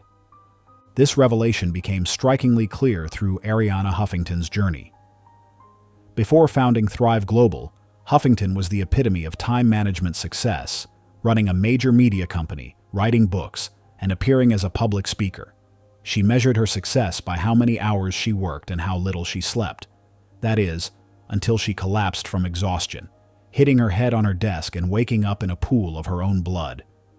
This wake-up call led Huffington to a profound realization. Success isn't about squeezing more activities into our limited time, but about maintaining the energy needed to perform at our best during critical moments. She discovered that her best decisions, both personal and professional, came not when she was pushing through exhaustion, but when she was operating from a place of renewed energy and clarity. Through her research and personal experience, Huffington identified what she calls energy traps, situations where we continue to push ourselves despite depleted energy reserves, leading to compromised decision-making and emotional reactivity. She found that these energy traps were particularly dangerous in financial decision-making, where emotional stability and clear thinking are paramount. Maria's transformation began when she started treating her energy as her most precious resource. She realized that her previous approach of making investment decisions whenever they seemed urgent was fundamentally flawed. Some days, she would check her portfolio first thing in the morning, before her mind had fully awakened, making reactive decisions based on overnight market movements. Other times, she would make major financial choices late in the evening, when her mental energy was depleted from a full day of work. The turning point came when she implemented what I call the energy allocation system, a comprehensive approach to matching important decisions with optimal energy states. This system isn't about rigid schedules or strict routines. Instead, it focuses on understanding and working with your natural energy rhythms. The first step was awareness. Maria began tracking her energy levels throughout the day, noting when she felt most clear-headed and emotionally balanced. She discovered that her peak mental energy occurred between 9:30 a.m. and 11:30 a.m. after her morning routine, but before the day's demands began to drain her resources. This became her designated window for analyzing her investment portfolio and making any significant financial decisions. She also identified her emotional energy patterns. Her resilience and ability to maintain perspective was strongest in the early afternoon, particularly after her lunch break and short meditation session. This became her time for reviewing long-term financial goals and making adjustments to her investment strategy. By contrast, she recognized that her emotional energy typically dipped in the late afternoon, making this a dangerous time for financial decision-making. Physical energy played a crucial role as well. Maria noticed that on days when she exercised in the morning, her mental clarity and emotional stability were significantly enhanced. She began scheduling her workouts before her peak decision-making window, creating a natural boost to her overall energy state. The results were transformative. Not only did her investment decisions become more strategic and less reactive, but her entire relationship with money began to shift. The constant anxiety about market movements gave way to a more measured, long-term perspective. She no longer felt compelled to check her portfolio multiple times a day or make immediate decisions in response to market news. This was particularly evident during a major market correction that occurred 3 months into her new approach. When she received notification of the 20% drop in her cryptocurrency investment, she was in her peak energy window, having just completed her morning routine of exercise, meditation, and healthy breakfast. Instead of immediately reacting to the price movement, she felt centered enough to analyze the situation objectively. Drawing on her full energy reserves, Maria reviewed her original investment thesis, examined the broader market context, and consulted her pre-written investment rules, all things she would have struggled to do in a low-energy state. This clear-headed analysis led her to maintain her position rather than selling in panic, a decision that proved profitable when the market recovered in the following weeks. But the benefits extended beyond just investment decisions. Maria found that applying the energy allocation system to all areas of her life created a positive feedback loop. Better energy management led to better decisions, which led to reduced stress, which in turn supported higher quality energy. She began treating her energy as a portfolio to be managed, making strategic investments in activities that boosted her resources while minimizing those that depleted them. This brings us to your challenge for the next 5 days, the energy mapping exercise. This powerful tool will help you discover your own optimal energy patterns and create a personalized strategy for making better decisions. Each day, you'll track your energy levels at 3 specific points: morning, within 2 hours of waking; afternoon, around 2 p.m., and evening, approximately 2 hours before bed. For each time point, you'll rate 3 types of energy on a scale of 1 to 10. Mental energy. How clear is your thinking? How well can you focus and analyze complex information? Emotional energy. How stable do you feel emotionally? How well can you maintain perspective and regulate your reactions? Physical energy. How energetic does your body feel? How much vitality do you have for tasks and activities? Along with these ratings, note any significant decisions you made during each period and how satisfied you are with those choices in retrospect. Pay particular attention to financial decisions, but include other important choices as well. Also record the factors that might have influenced your energy levels: sleep quality, exercise, nutrition, stress, and any other variables that seem relevant. The goal is to identify patterns and correlations between your energy states and the quality of your decisions. After 5 days, review your data and look for trends. When are your energy peaks and valleys? Which types of decisions align best with which energy states?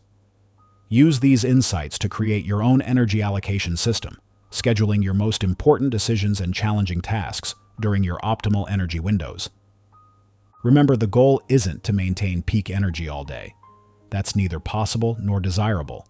Instead, the aim is to understand your natural energy rhythms and work with them rather than against them. When you align your most important decisions with your peak energy states, you create the conditions for better choices and more consistent success. How will you begin mapping your energy patterns to enhance your decision-making power? Chapter 15. The Social Money Code. The din of laughter and clinking glasses filled the upscale restaurant as Robert Matthews stared at the bill in front of him, his stomach tightening. Around him, his colleagues from the marketing department were chatting animatedly about their excellent meal, while he silently calculated the growing disparity between what he'd consumed, a modest pasta dish and water, and the extensive array of appetizers, premium entrees, and cocktails ordered by others. As Jessica, a senior manager, cheerfully suggested, "Let's just split it evenly. It's easier." Robert felt the familiar conflict between his financial boundaries and his desire to maintain social harmony. This scene plays out countless times across restaurants, group vacations, and social events worldwide. It represents more than just a simple financial transaction. It's a moment where our relationship with money collides with our social connections, often creating internal tension that can affect both our emotional well-being and our financial health. The intersection of social relationships and financial decisions is one of the most overlooked aspects of personal development. We spend considerable time learning about budgeting, investing, and emotional intelligence as separate skills, but rarely address how these elements interact in real-world social situations. This blind spot can lead to a pattern of financial decisions that don't align with our values or goals, simply because we haven't developed what I call social financial intelligence, the ability to navigate money matters within social contexts while maintaining both relationships and personal boundaries. Pay attention to how many times you've agreed to an expense that didn't align with your budget because you wanted to avoid social awkwardness. Perhaps you've joined a group vacation that stretched your finances, contributed to a gift pool that exceeded your planned spending, or, like Robert, split a bill unequally to keep the peace. These moments might seem small in isolation, but their cumulative impact on both our financial health and emotional well-being can be substantial. Brené Brown's groundbreaking research on vulnerability and boundaries provides crucial insights into this challenge.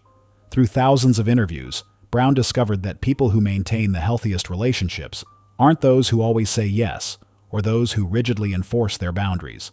Instead, they're individuals who have learned to communicate their limits with empathy and authenticity. This finding has profound implications for how we handle social financial situations. Brown's research revealed a surprising pattern. People who set clear financial boundaries, when done with kindness and clarity, often strengthened rather than damaged their relationships. This contradicted the common fear that setting financial limits would lead to social rejection or awkwardness. In fact, she found that being honest about financial boundaries often inspired others to do the same, creating more authentic and sustainable social connections. Robert's situation in the restaurant represents a classic example of what Brown calls a vulnerability moment, an opportunity to either strengthen or compromise our personal boundaries. Like many professionals, Robert had developed strong financial habits in his personal life, carefully budgeting and saving for his goals. However, these habits seemed to evaporate in social situations, particularly with colleagues, where the fear of appearing difficult or unsociable overwhelmed his financial wisdom. Through the course of several months, Robert learned to implement what I call the boundary setting blueprint, a practical approach to maintaining financial boundaries in social situations while preserving and even enhancing relationships. The first step was recognizing that his discomfort wasn't unique. Many of his colleagues likely felt similar pressure, but were equally hesitant to speak up. Instead of suffering in silence during the next team dinner, Robert arrived prepared. Before orders were placed, he casually mentioned, "I'm trying something new, keeping track of my restaurant spending this month. Would anyone mind if we ask for separate checks?" By framing it as a personal goal rather than a reaction to others' spending, he made it easier for colleagues to support his choice. To his surprise, several others expressed relief, having wished to do the same, but never feeling comfortable enough to suggest it. This experience taught Robert a crucial lesson about social financial intelligence. Clear communication early in social situations often prevents awkwardness later. He began applying this principle to other areas of his life, from group gifts to team events. When a colleague's wedding approached, instead of silently struggling with the expected contribution to an expensive group gift, he proactively suggested a range of gift options at different price points, allowing everyone to participate comfortably within their means. The transformation in Robert's approach wasn't just about saying no or avoiding social spending. It was about creating space for more authentic financial conversations within his social circles. He discovered that by being open about his financial boundaries, he often inspired others to share their own experiences and challenges, deepening rather than damaging these relationships. This shift aligns with another key finding from Brown's research. Vulnerability, when expressed authentically, tends to strengthen social bonds rather than weaken them. By acknowledging our financial limits and choices openly, we create opportunities for more genuine connections and mutual understanding.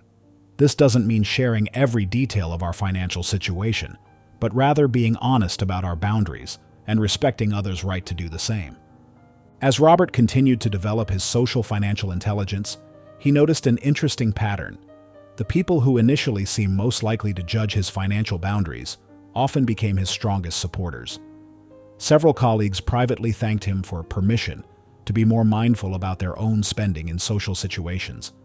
His authenticity created a ripple effect, gradually shifting the team's culture around social spending to one of greater awareness and respect for individual choices. The impact extended beyond just financial decisions. Robert found that his improved ability to handle money-related social situations enhanced his overall emotional well-being. The stress of anticipating and managing these situations decreased significantly, allowing him to enjoy social gatherings more fully. He no longer arrived at team dinners preoccupied with potential bill-splitting scenarios, or felt compelled to match others' spending to maintain his social standing. This journey of developing social financial intelligence isn't about becoming rigid or inflexible with money. Instead, it's about creating a balanced approach that honors both our financial goals and our social connections. Sometimes this means choosing to participate in group activities that stretch our budget, because we value the experience or relationship.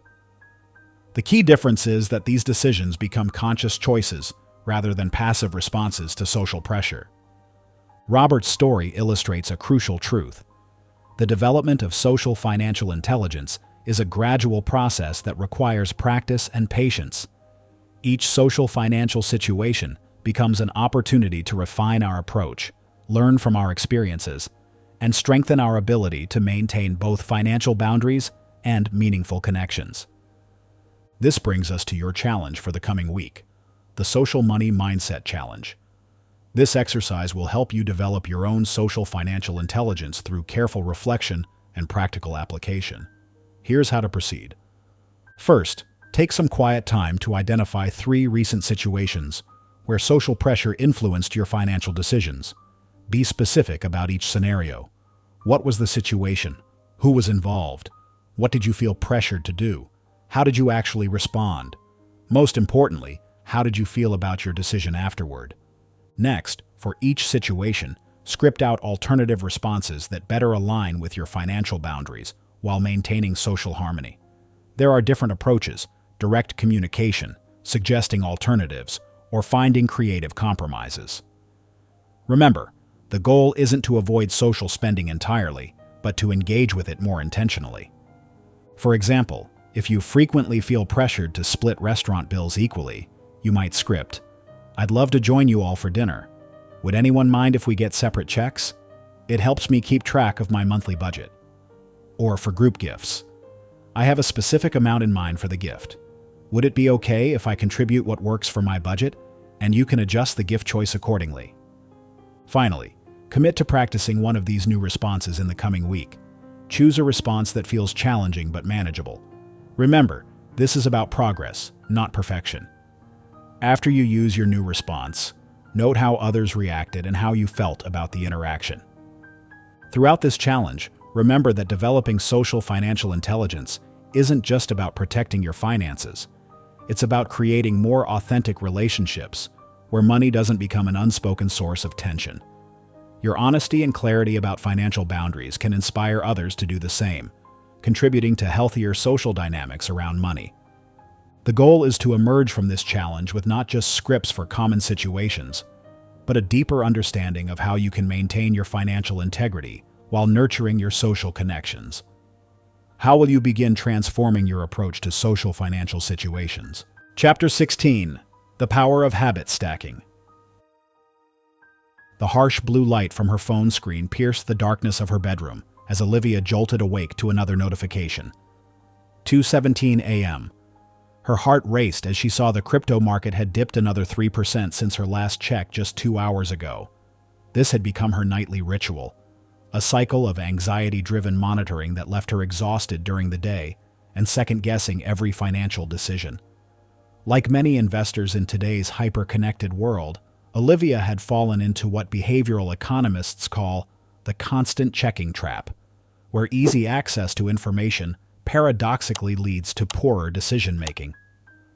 The gentle hum of her air conditioner provided a stark contrast to her racing thoughts as she lay there, knowing she should put the phone down but feeling compelled to refresh the screen one more time. As a successful software engineer, Olivia prided herself on her logical approach to problem-solving. Yet here she was, letting her emotional responses override her rational mind, creating a pattern that was affecting both her sleep and her ability to make clear-headed investment decisions. This scenario plays out countless times across bedrooms worldwide, where the accessibility of financial information meets our primitive brain's desire for certainty and control.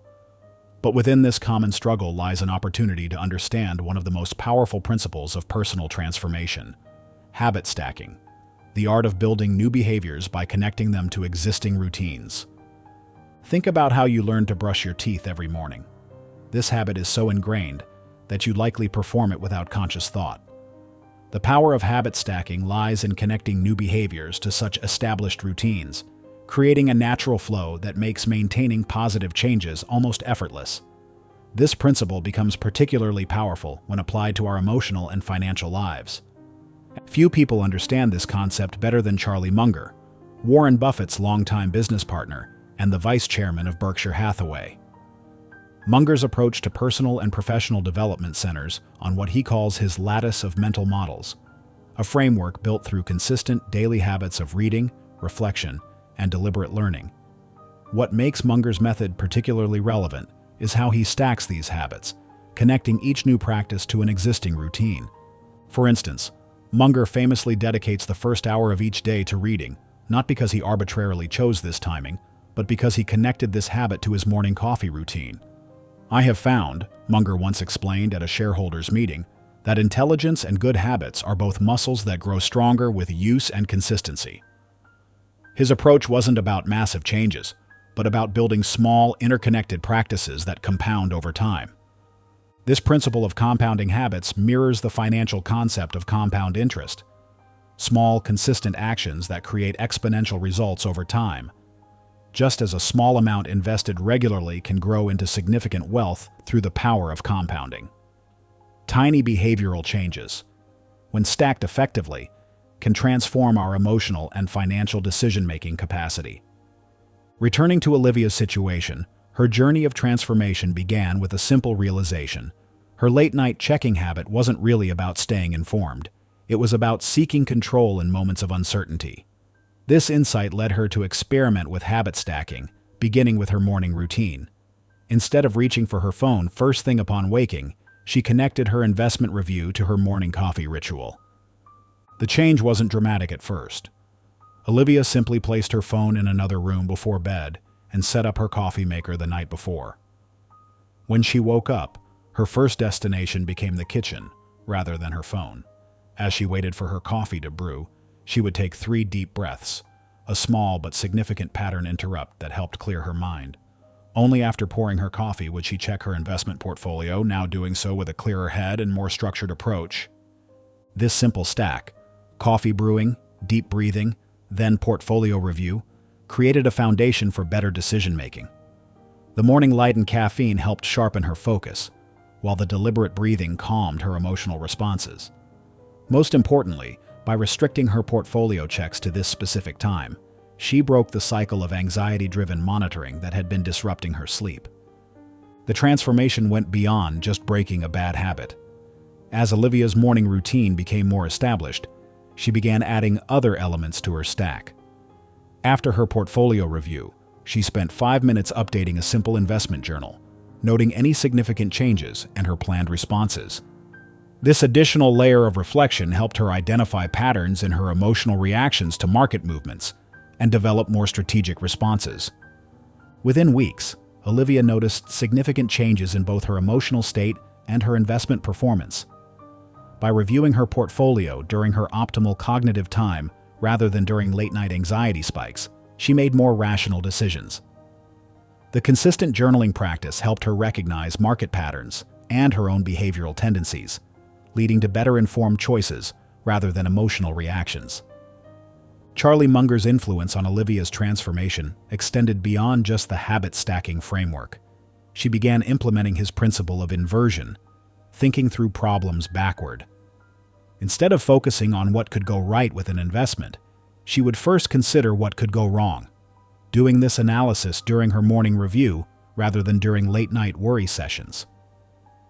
This structured approach to decision-making became another layer in her habit stack. After her portfolio review and journaling, she would spend 2 minutes applying the inversion principle to any major investment decisions she was considering.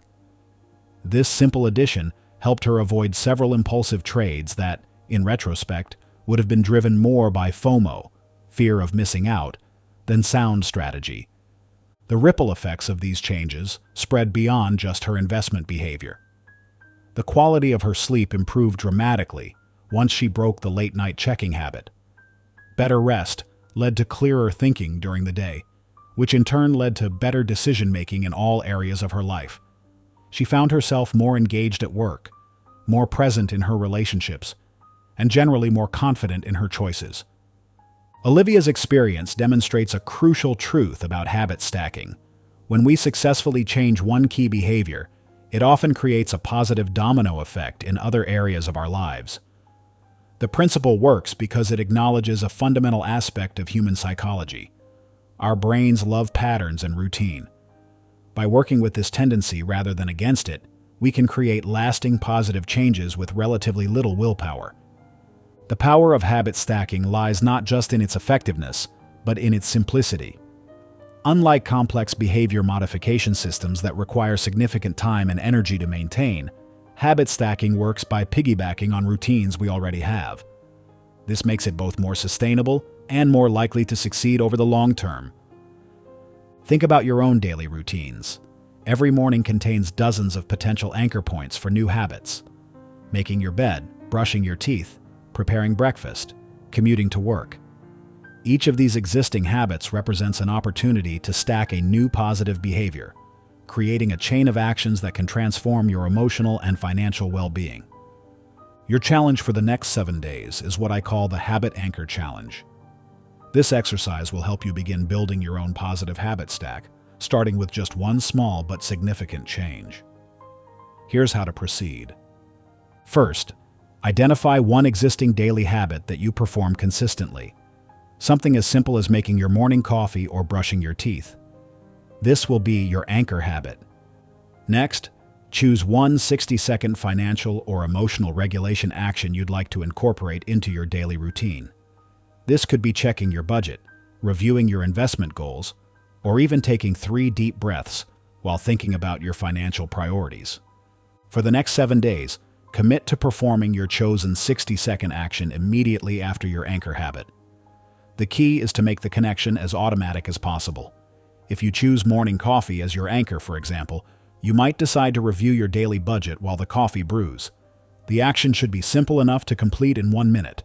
This isn't about major analysis or decision-making, but about building the foundation for larger changes. Keep track of your experience each day, noting any challenges or insights that arise. Pay particular attention to how this new habit stack affects your emotional state and decision-making throughout the day. Remember, the goal isn't perfection, but progress. Even if you miss a day, simply resume the practice the next morning. This challenge might seem simple, but its power lies in that very simplicity. By focusing on one small change, connected to an existing habit, you're laying the groundwork for more significant transformations in how you handle both your emotions and your finances. How will you begin building your habit stack? Chapter 17. Mastering Crisis Response. The email from HR arrived on a Friday afternoon. Mandatory company meeting Monday morning. Kevin Mitchell's heart skipped a beat as he read those 7 words that would trigger a weekend of mounting anxiety. As the marketing team manager at Tech Growth Solutions, he had weathered his share of corporate storms. But something about this message felt different. The tech industry had been experiencing widespread layoffs, and rumors of budget cuts had been circulating through the office for weeks. Sitting in his home office, the late afternoon sun casting long shadows across his desk, Kevin felt his breathing become shallow as his mind raced through scenarios. His mortgage payment, his daughter's upcoming college tuition, his recent investment in a rental property, all of these financial commitments suddenly loomed large in his consciousness. The weekend stretched before him like an endless expanse of uncertainty. In moments of crisis, our brains are hardwired to jump to worst-case scenarios. It's a survival mechanism that served our ancestors well when immediate physical threats were common. However, in today's complex world, this same mechanism can trigger a cascade of emotional responses that cloud our judgment precisely when we need clarity most. The difference between those who emerge stronger from crises and those who become overwhelmed lies not in the absence of fear or anxiety, but in their systematic approach to managing these natural responses. Think about how different people react to the same trigger. While some spiral into panic, others maintain their composure and even find opportunities within the challenge. This distinction isn't about natural temperament or luck. It's about having a framework that guides you through uncertainty with purpose and clarity. I call this the Crisis Response Framework, a systematic approach that transforms overwhelming situations into manageable challenges. Few business leaders exemplify this better than Howard Schultz during Starbucks' existential crisis in 2008. As the global financial crisis unfolded and consumer spending plummeted, Starbucks faced its first-ever decline in sales, and store closures loomed.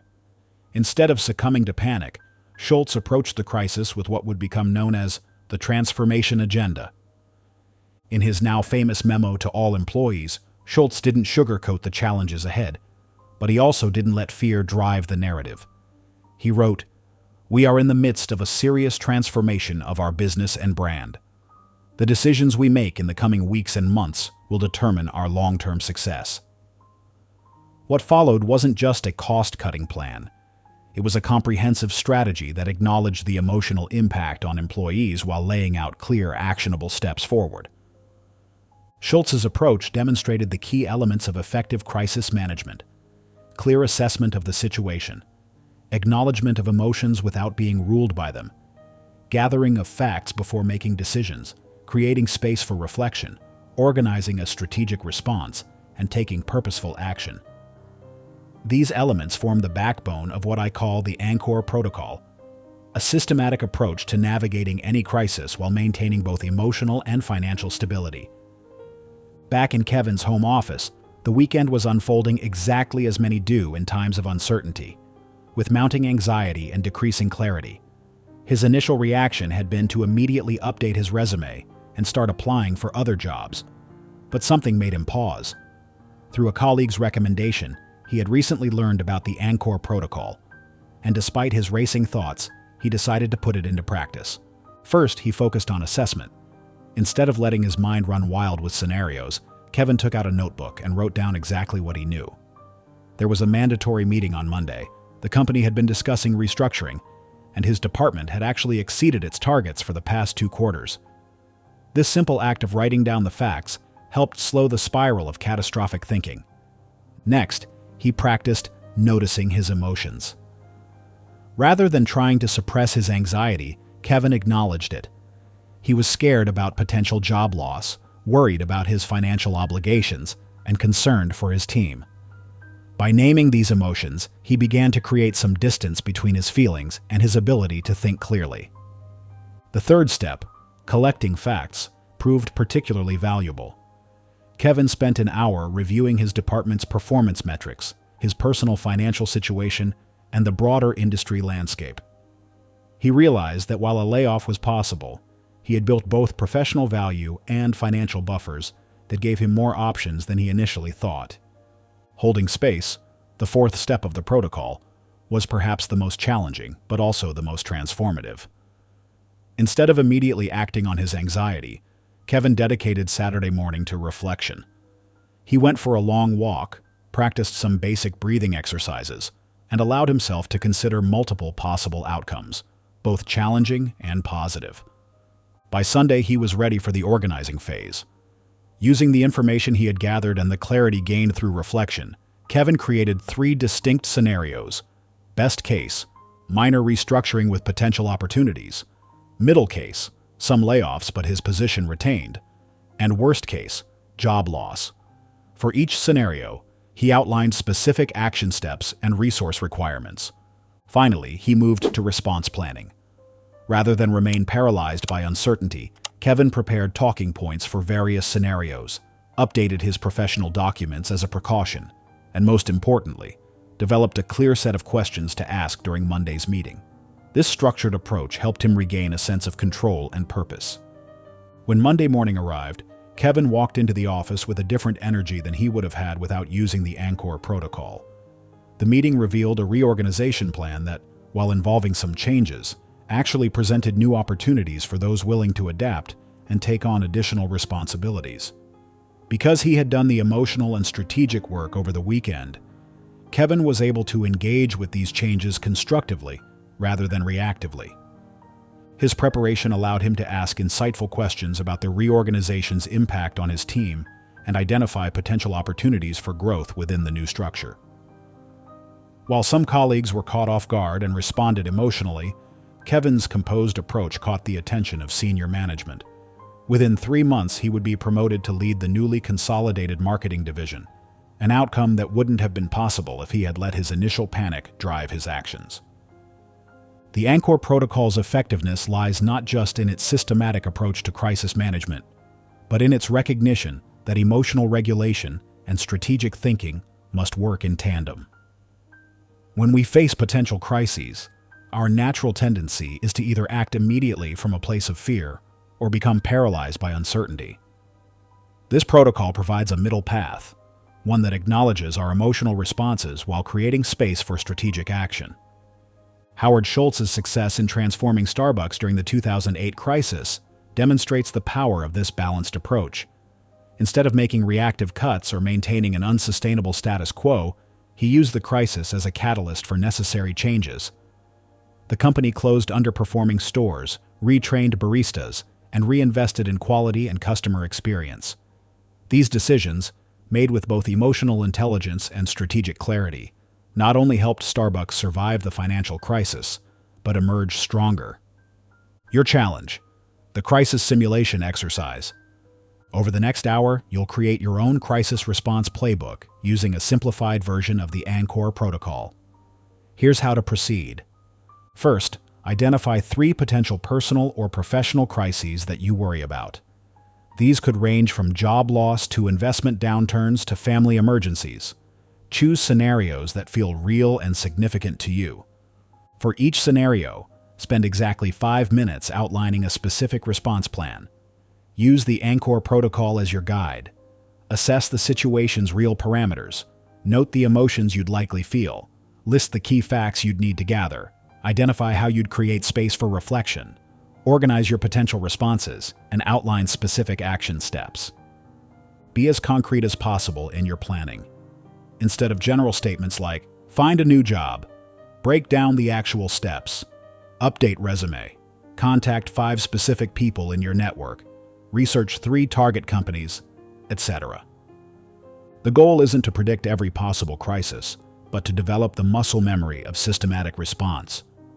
When real challenges arise, having practiced this structured approach will help you respond with clarity rather than react from fear.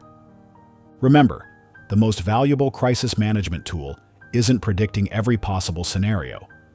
It's having a reliable framework for navigating uncertainty while maintaining both emotional and financial stability. How will you begin building your crisis response playbook? Chapter 18: Mastering High-Stakes Decisions. The bathroom mirror reflected more than just Linda Carter's face that morning.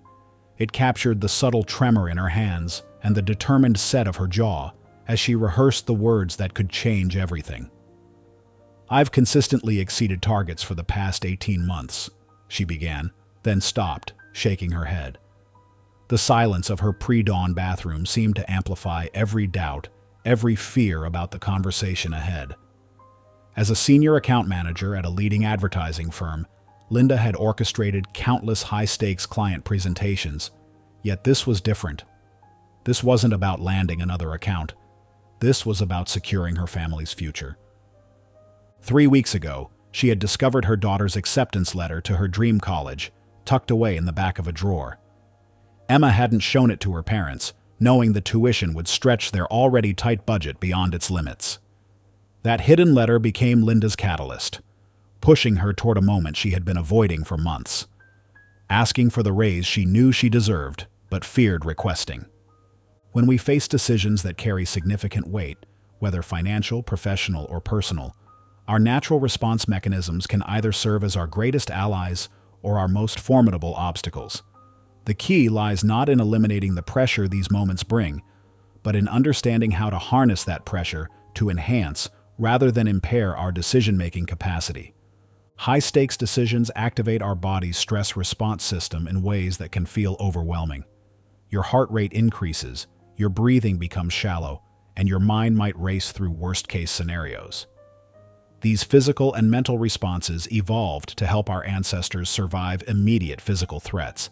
But in today's world of complex decisions, they often create more chaos than clarity. Few individuals understand this dynamic better than David Goggins, whose journey from an overweight pest exterminator to a Navy SEAL and ultra-endurance athlete offers profound insights into high-stakes decision-making. During his third attempt at SEAL training, Goggins faced a moment that would define his approach to pressure situations. With multiple stress fractures in his feet and medical professionals advising him to quit, he had to make a decision that would impact not just his career, but potentially his long-term health. Instead of letting the enormity of the decision overwhelm him, Goggins developed what he calls compartmentalization of challenge. He broke down the seemingly impossible choice into smaller, more manageable decisions. Rather than asking himself if he could complete the entire training program, he focused on getting through the next evolution, the next hour, the next minute.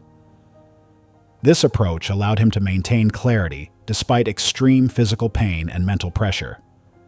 Back in her bathroom, Linda's reflection showed the subtle signs of anxiety that often accompany high-stakes moments. Her hand trembled slightly as she adjusted her blazer, and her rehearsed words felt hollow in the morning quiet. But rather than letting these physical manifestations of stress derail her, she began implementing the decision decomposition method, a systematic approach to breaking down high-pressure decisions into manageable components. First, she acknowledged the stakes involved. This wasn't just about money. It was about her value in the workplace, her daughter's future, and her family's financial security. By naming these elements explicitly, she began to transform vague anxiety into specific, addressable concerns. Next, she separated the emotional weight of the decision from its tactical components. Yes, this conversation carried enormous personal significance, but at its core, it was a business discussion about value and compensation. This mental reframing helped her access her professional expertise rather than being overwhelmed by personal stakes. The decision decomposition method continued as Linda broke down her upcoming negotiation into distinct phases: opening statement, presentation of evidence, addressing potential objections, and discussing specific numbers. Each phase became its own mini decision point, requiring specific preparation but feeling more manageable than the overwhelming whole. Through this methodical approach, Linda discovered something crucial about high-stakes decision-making. While we can't eliminate pressure, we can transform it from a paralyzing force into a focusing agent. Just as Goggins learned to use physical pain as feedback rather than an obstacle, Linda began to view her anxiety as a signal of the moment's importance rather than a warning to retreat. As she moved through her morning routine, Linda reviewed the evidence she had meticulously gathered: the 3 major accounts she had landed in the past year, the positive client feedback emails, the revenue figures that exceeded targets by 40%. These weren't just talking points. They were anchors of confidence, each one reinforcing her readiness for this conversation. The decision decomposition method revealed another crucial insight.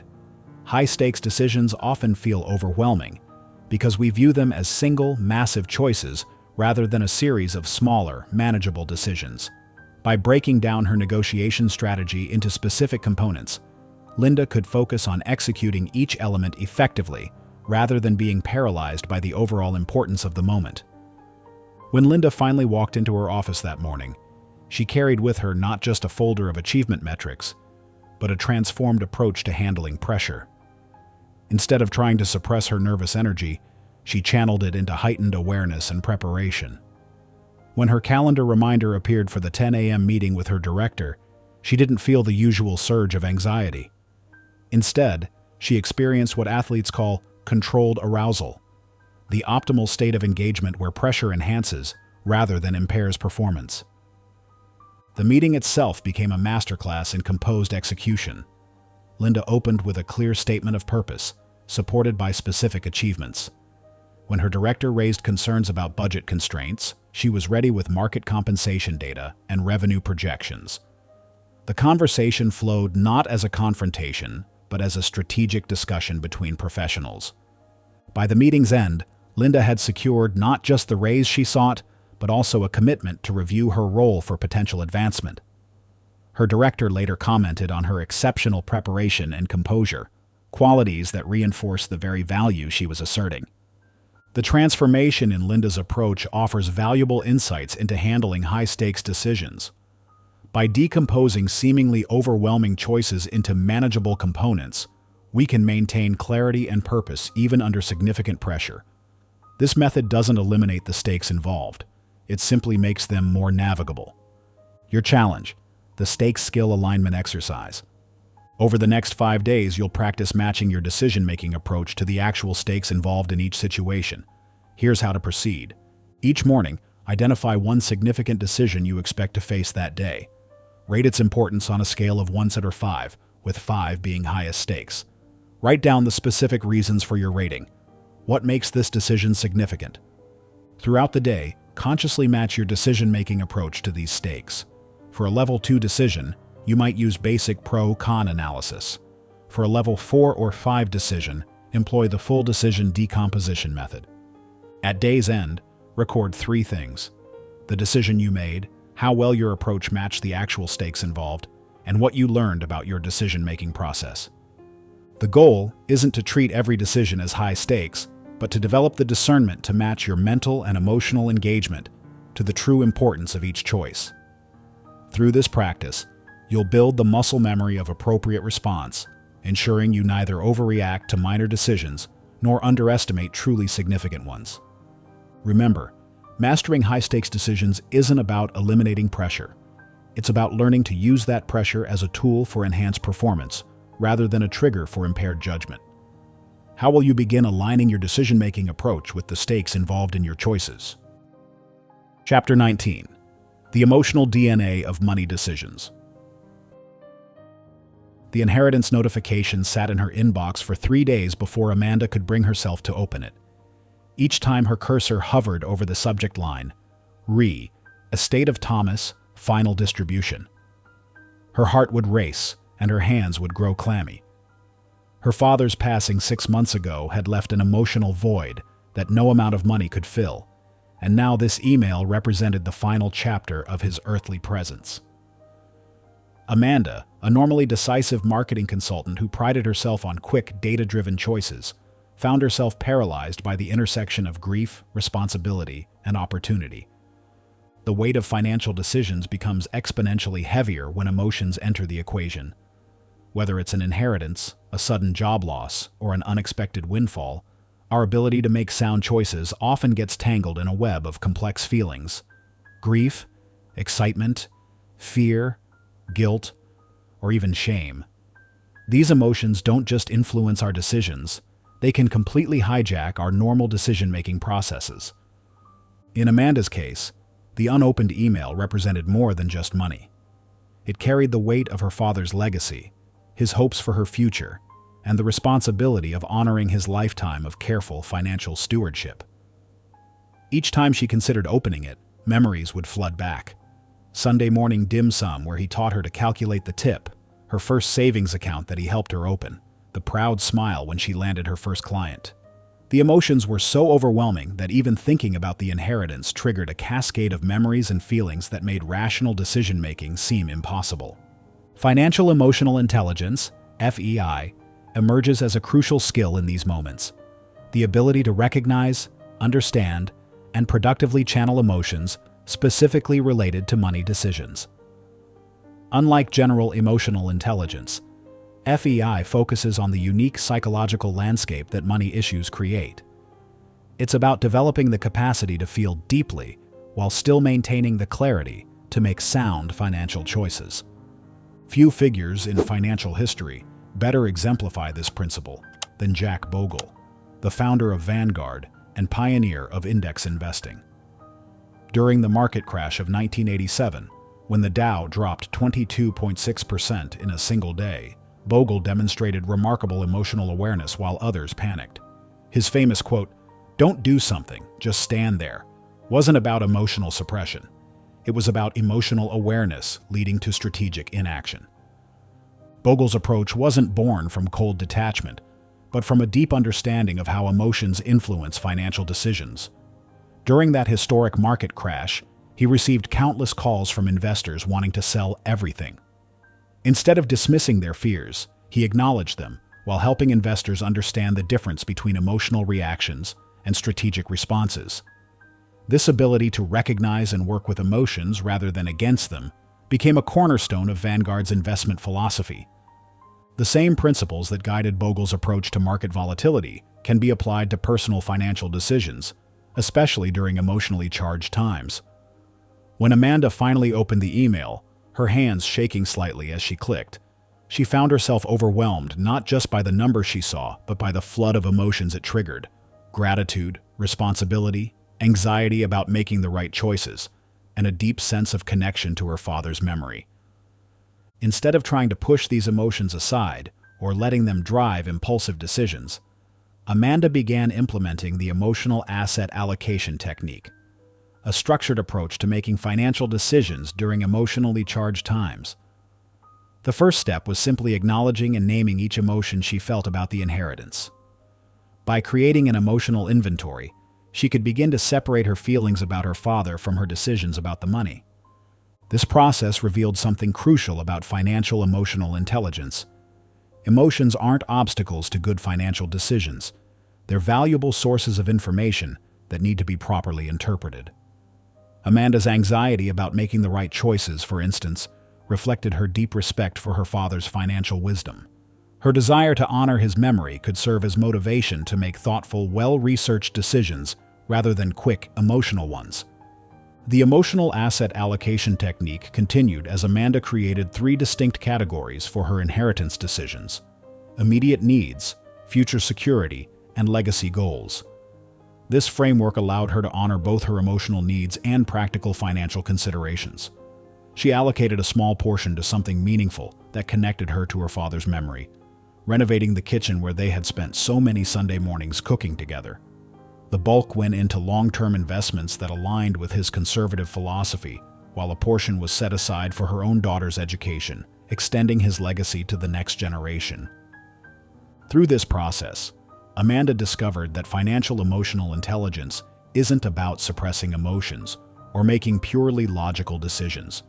Instead, it's about creating a decision-making framework that acknowledges and channels emotional energy productively. Her initial paralysis transformed into purposeful patience as she learned to sit with her emotions while making deliberate choices. The journey wasn't linear. There were moments when grief would surge unexpectedly during financial planning sessions, or when guilt about spending any of the inheritance would creep in. But by maintaining awareness of these emotional currents, Amanda could prevent them from capsizing her financial decisions. She learned to recognize when she needed to pause and process emotions before making decisions, and when emotions were actually providing valuable guidance about her priorities. This transformation in Amanda's approach to her inheritance reveals a fundamental truth about financial emotional intelligence. Our emotions about money often run deeper than the money itself. They touch on our values, our relationships, our sense of security, and our hopes for the future. By developing the ability to recognize and work with these emotions, we can make financial decisions that honor both our practical needs and our emotional truth. Your challenge, the Money Emotion Map. Over the next 7 days, you'll embark on a journey to understand your own financial emotional patterns. This exercise requires just 2 minutes of reflection each evening, but its insights can transform your relationship with money decisions. Here's how to proceed. Each evening, think about one financial decision you made that day. It could be as simple as buying lunch or as complex as adjusting your investment portfolio. Write down 3 things: the decision itself, the emotions you felt while making it, and how those emotions influenced your choice. Pay special attention to recurring emotional patterns. Do certain types of financial decisions consistently trigger specific emotions? Are there emotional states that tend to lead to decisions you later regret? At the end of the week, review your entries to identify your personal financial emotional patterns. What have you learned about the relationship between your emotions and your money decisions? How might understanding these patterns help you make better financial choices in the future? The goal isn't to eliminate emotions from your financial decisions. That's neither possible nor desirable. Instead, aim to develop awareness of how your emotions influence your financial choices, creating the foundation for more balanced decision-making in the future. Remember, true financial wisdom isn't about suppressing your emotions. It's about understanding them deeply enough to make choices that honor both your financial goals and your emotional well-being. How will you begin mapping your own financial emotional landscape? Chapter 20. The Bridge to Your Future Self. Through the soft glow of his desk lamp, Carlos traced the edges of a worn photograph. His daughter Sophia's bright smile beamed back at him, her kindergarten graduation cap slightly askew, tiny diploma clutched proudly in her small hands. The image was only 5 years old, but in that moment, it felt like both yesterday and a lifetime ago. As he contemplated the job offer sitting in his inbox, a startup position that promised higher potential, but significantly more risk than his stable corporate role. The weight of time seemed to press in from both directions. Every decision he made today would ripple through Sophia's tomorrow. The way we perceive and connect with our future selves fundamentally shapes our present decisions, particularly when it comes to financial and emotional choices. Research has shown that most people treat their future selves as strangers, distant entities disconnected from their present reality.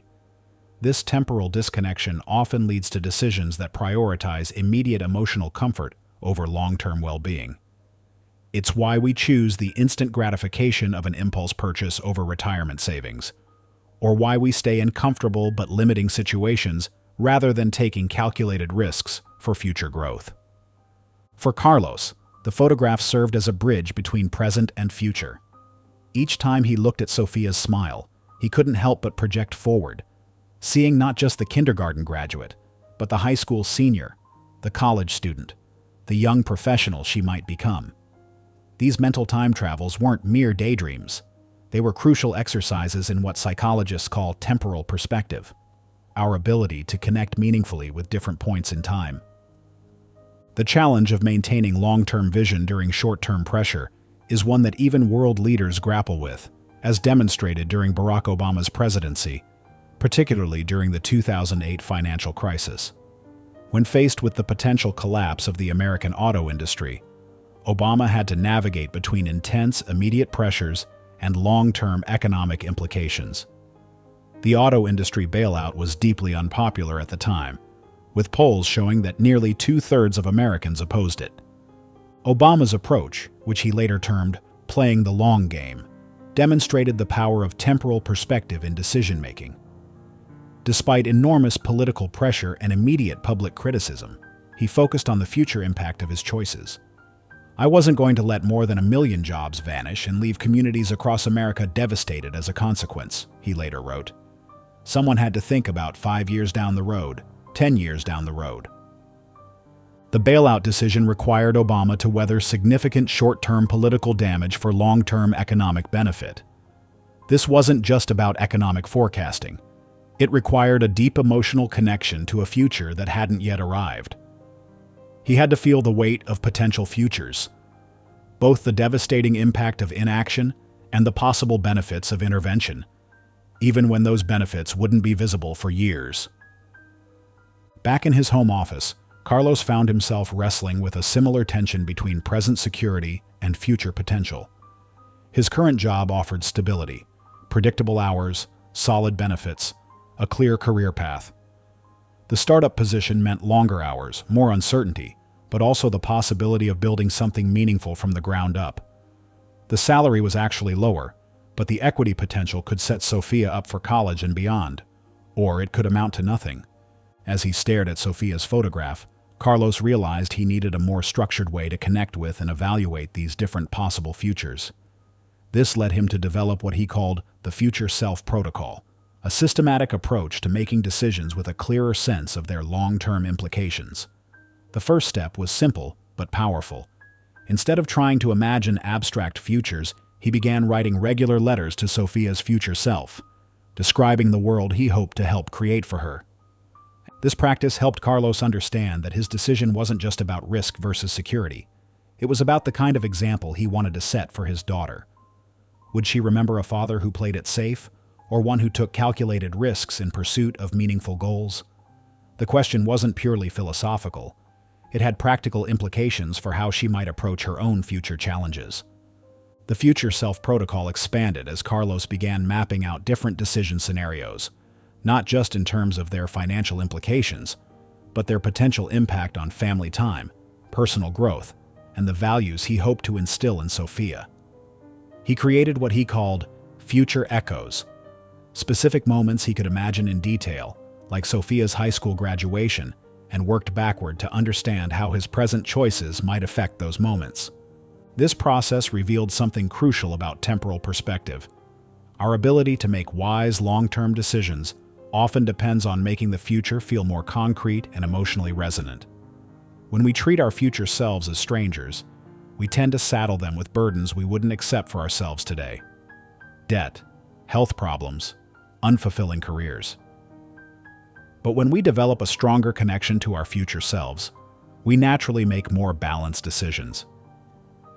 Carlos began sharing this journey with Sophia, turning their evening walks into gentle explorations of the future. He would ask her what she imagined herself doing at different ages, helping her develop her own temporal perspective. These conversations became precious moments of connection, but they also helped Carlos refine his decision-making framework. Sophia's natural ability to imagine multiple possible futures reminded him that the best long-term decisions often preserve flexibility, rather than locking into a single path. Through this process, Carlos discovered that temporal perspective isn't just about making sacrifices today for tomorrow's benefit. Instead, it's about finding ways to honor both present and future needs. He realized that taking the startup position didn't have to mean sacrificing family time. He could negotiate specific boundaries up front, protecting core family moments while still committing fully to the new venture's success. The most powerful insight came when Carlos recognized that strong temporal perspective actually reduced his anxiety about the decision. By developing a clearer connection with various possible futures, he could evaluate choices not just through the lens of immediate risks and rewards, but through their potential to open or close future possibilities. This broader perspective made the uncertainty feel less threatening and more like a natural part of creating a meaningful future.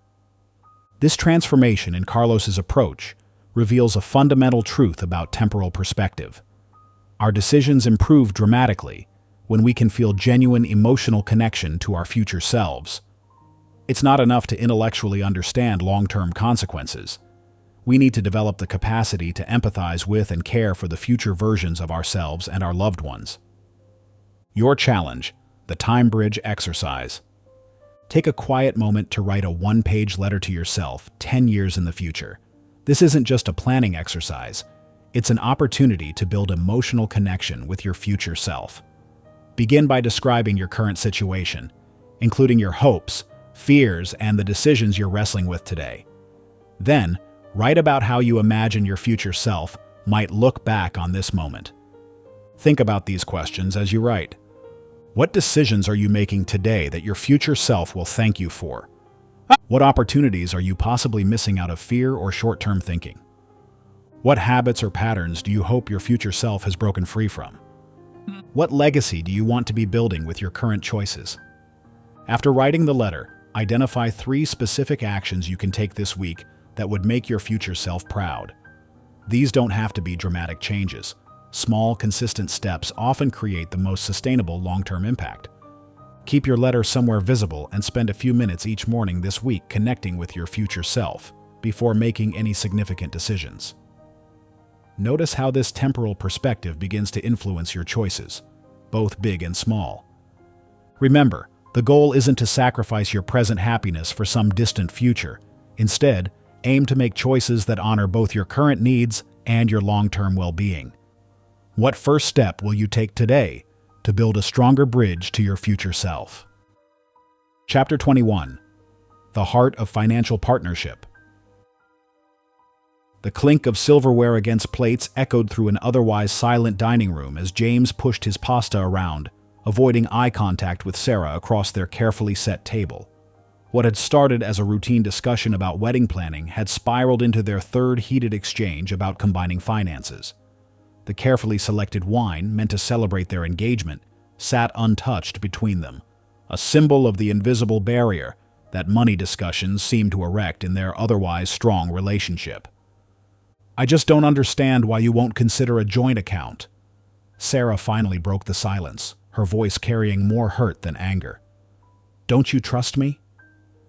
James felt his defenses rising again, the familiar tightness in his chest warning of another potential argument. But beneath his reflexive response lay something deeper, a complex web of memories, beliefs, and fears about money that he'd never fully articulated, even to himself. When we examine the intersection of love and finance, we often discover that money conversations act as a mirror, reflecting our deepest values, fears, and hopes. These discussions rarely center solely on dollars and cents. They touch the core of how we view security, freedom, trust, and partnership.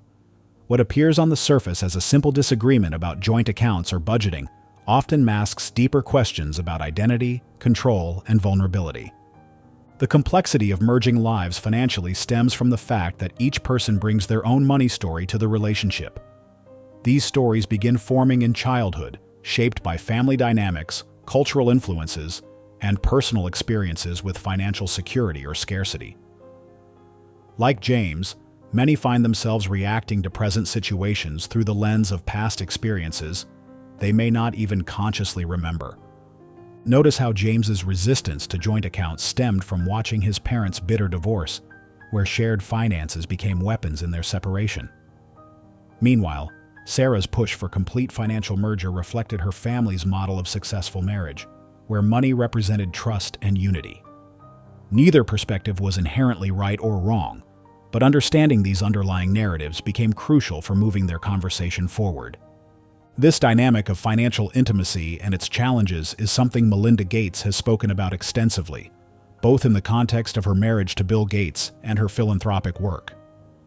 Despite their vast resources, the Gates faced similar fundamental questions about partnership, power, and shared purpose in financial decisions.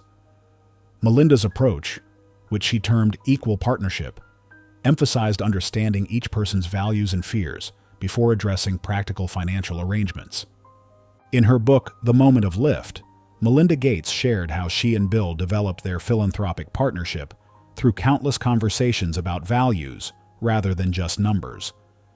"It wasn't about the money itself," she wrote, "but about what we believed that money could and should do in the world."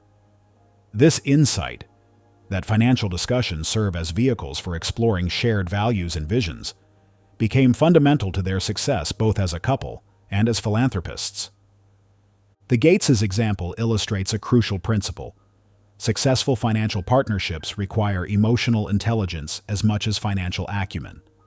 They developed what Melinda called value-based decision-making, where financial choices aligned with clearly articulated shared principles. This approach transformed potentially contentious money discussions into opportunities for deeper connection and shared purpose.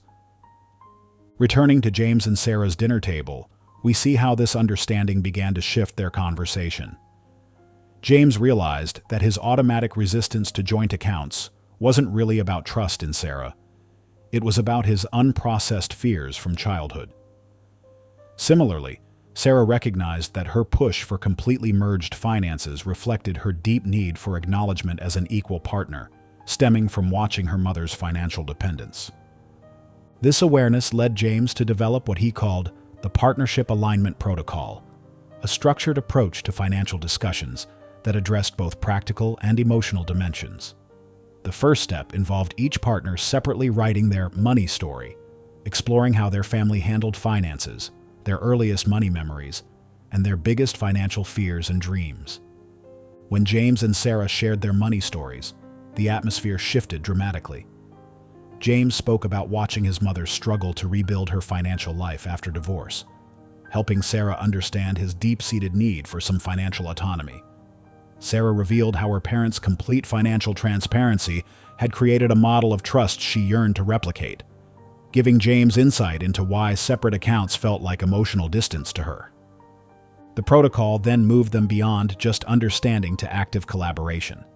They began creating what they called their financial vision board. Not just budgets and accounts, but shared dreams and values they wanted their money to support. This exercise revealed surprising alignments. Both valued financial security, but also wanted to prioritize experiences over material possessions. They discovered shared dreams about future travel and starting a family that helped contextualize their current financial decisions. Most importantly, the protocol helped them develop a new language for financial discussions. Instead of defensive positions about joint versus separate accounts, they began exploring hybrid approaches that honored both their needs for security and connection. They created what they called transparency without merger, maintaining some individual accounts while sharing full information and joint decision-making on major expenses.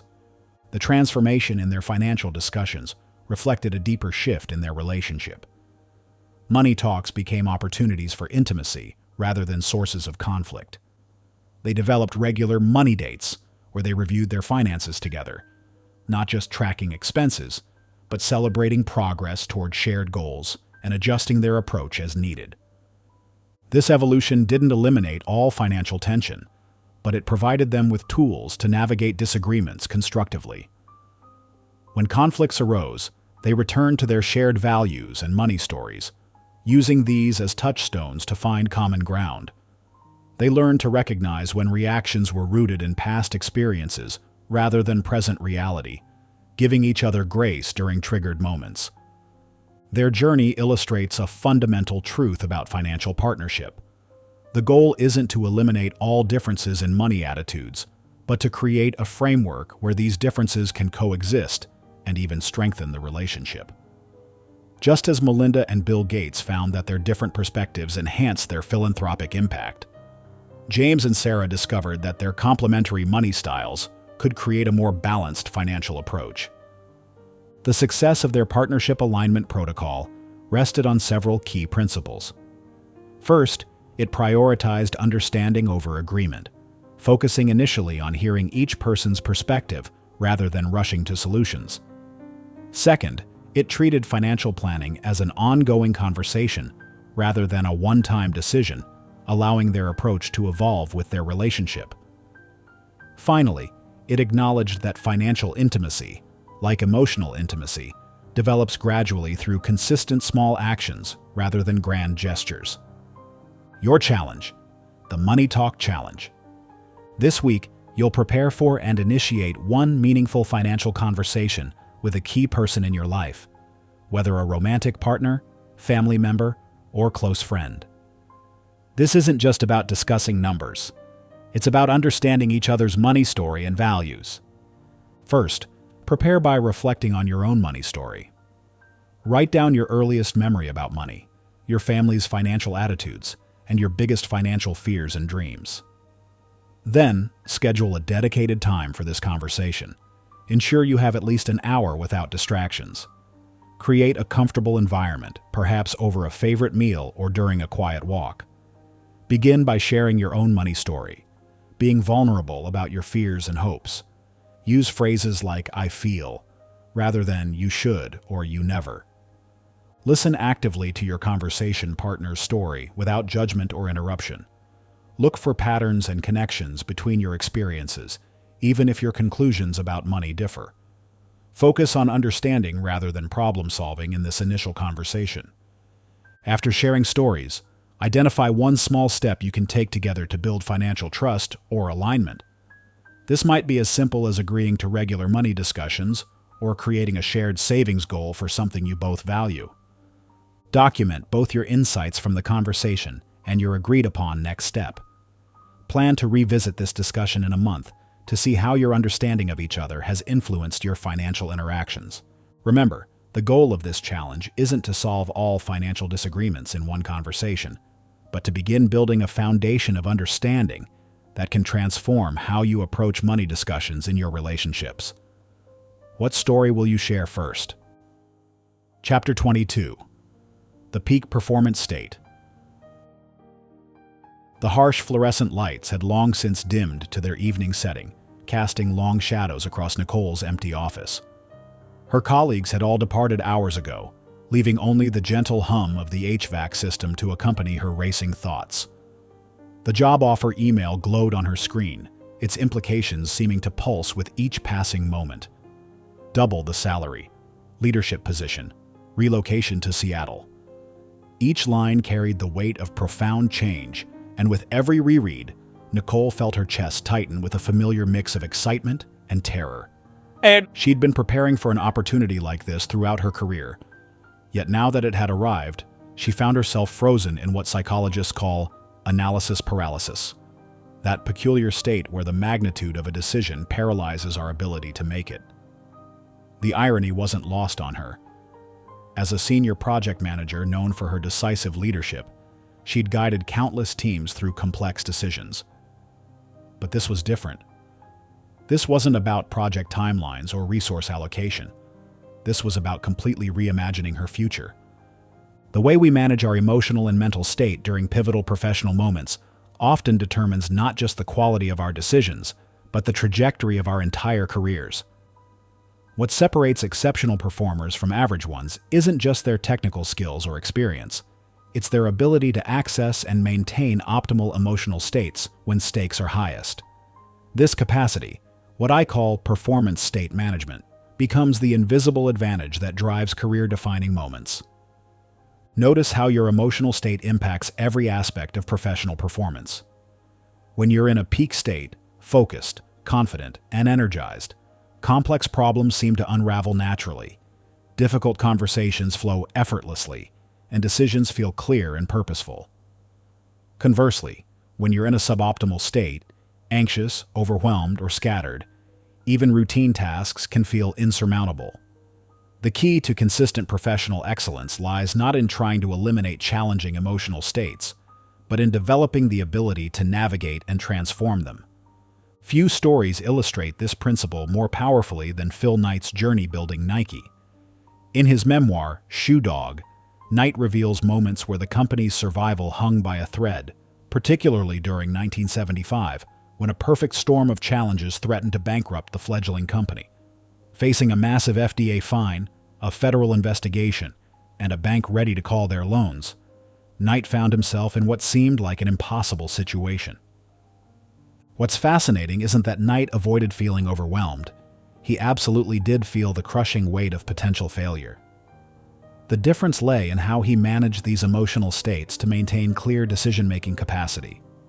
Rather than letting anxiety drive him to hasty decisions, Knight developed what he called his "run the mile you're in" approach. This meant focusing exclusively on the immediate challenge at hand while maintaining awareness of the larger race. During Nike's darkest hours, Knight would start each morning with a run, using this time to process his emotions and clear his mind. He discovered that physical movement helped him access a state of mental clarity that office pacing never could. This wasn't about escaping the problems. It was about deliberately creating the emotional and mental conditions necessary for solving them. The cowards never started and the weak died along the way, Knight would later write. That leaves us, ladies and gentlemen, us. Returning to Nicole's office, we see her recognizing the need to shift from an overwhelmed state to one conducive to clear decision-making. Drawing from performance psychology principles, she developed what she called the decision stack protocol. a systematic approach to making major professional decisions while maintaining emotional equilibrium. The first layer of her protocol involved creating physical distance from the immediate pressure of the decision. Instead of staying hunched over her computer, Nicole gathered her things and walked to the small park across from her office. This physical shift helped interrupt the cycle of anxious thoughts and created space for a different kind of thinking. As she walked, she began to notice her breathing becoming deeper and her shoulders relaxing slightly. The second layer focused on state management through sensory anchoring. Nicole had previously identified that she made her best decisions when feeling what she called calm confident, a state characterized by steady energy and clear thinking. She'd learned to access this state through a simple but effective routine. 5 deep breaths while focusing on a specific memory of professional success, followed by rolling her shoulders back and adopting what Amy Cuddy's research calls a power pose. With her emotional state stabilized, Nicole moved to the third layer of her protocol, multi-perspective analysis. Rather than trying to make the decision all at once, she examined it through 3 distinct lenses: emotional, financial, and professional growth. For each perspective, she asked herself one simple question: how does this choice align with my long-term vision in this area? The emotional lens revealed that while the idea of moving across the country triggered anxiety, it also excited her in a way that felt expansive rather than constricting. The financial lens showed clear advantages beyond just the doubled salary. The new position included equity options and leadership bonuses that could significantly accelerate her wealth-building goals. The professional growth lens highlighted opportunities for skill development and industry influence that her current role couldn't match. But perhaps most importantly, the decision stack protocol helped Nicole identify what she called her non-negotiables, the core values and priorities that needed to remain intact regardless of her choice.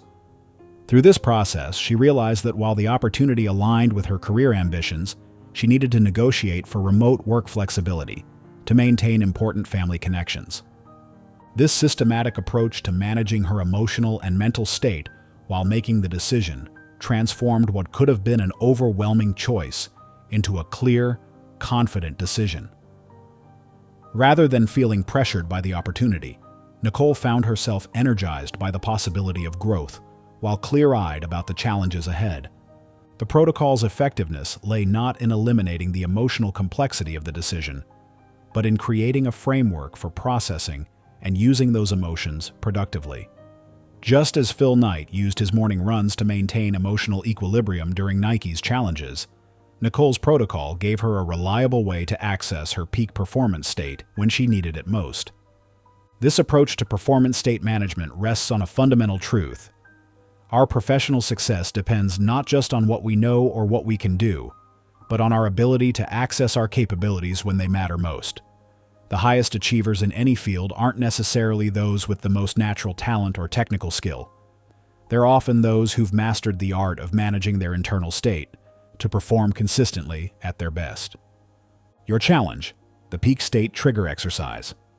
Over the next week, you'll develop and implement personal triggers to access your optimal performance states.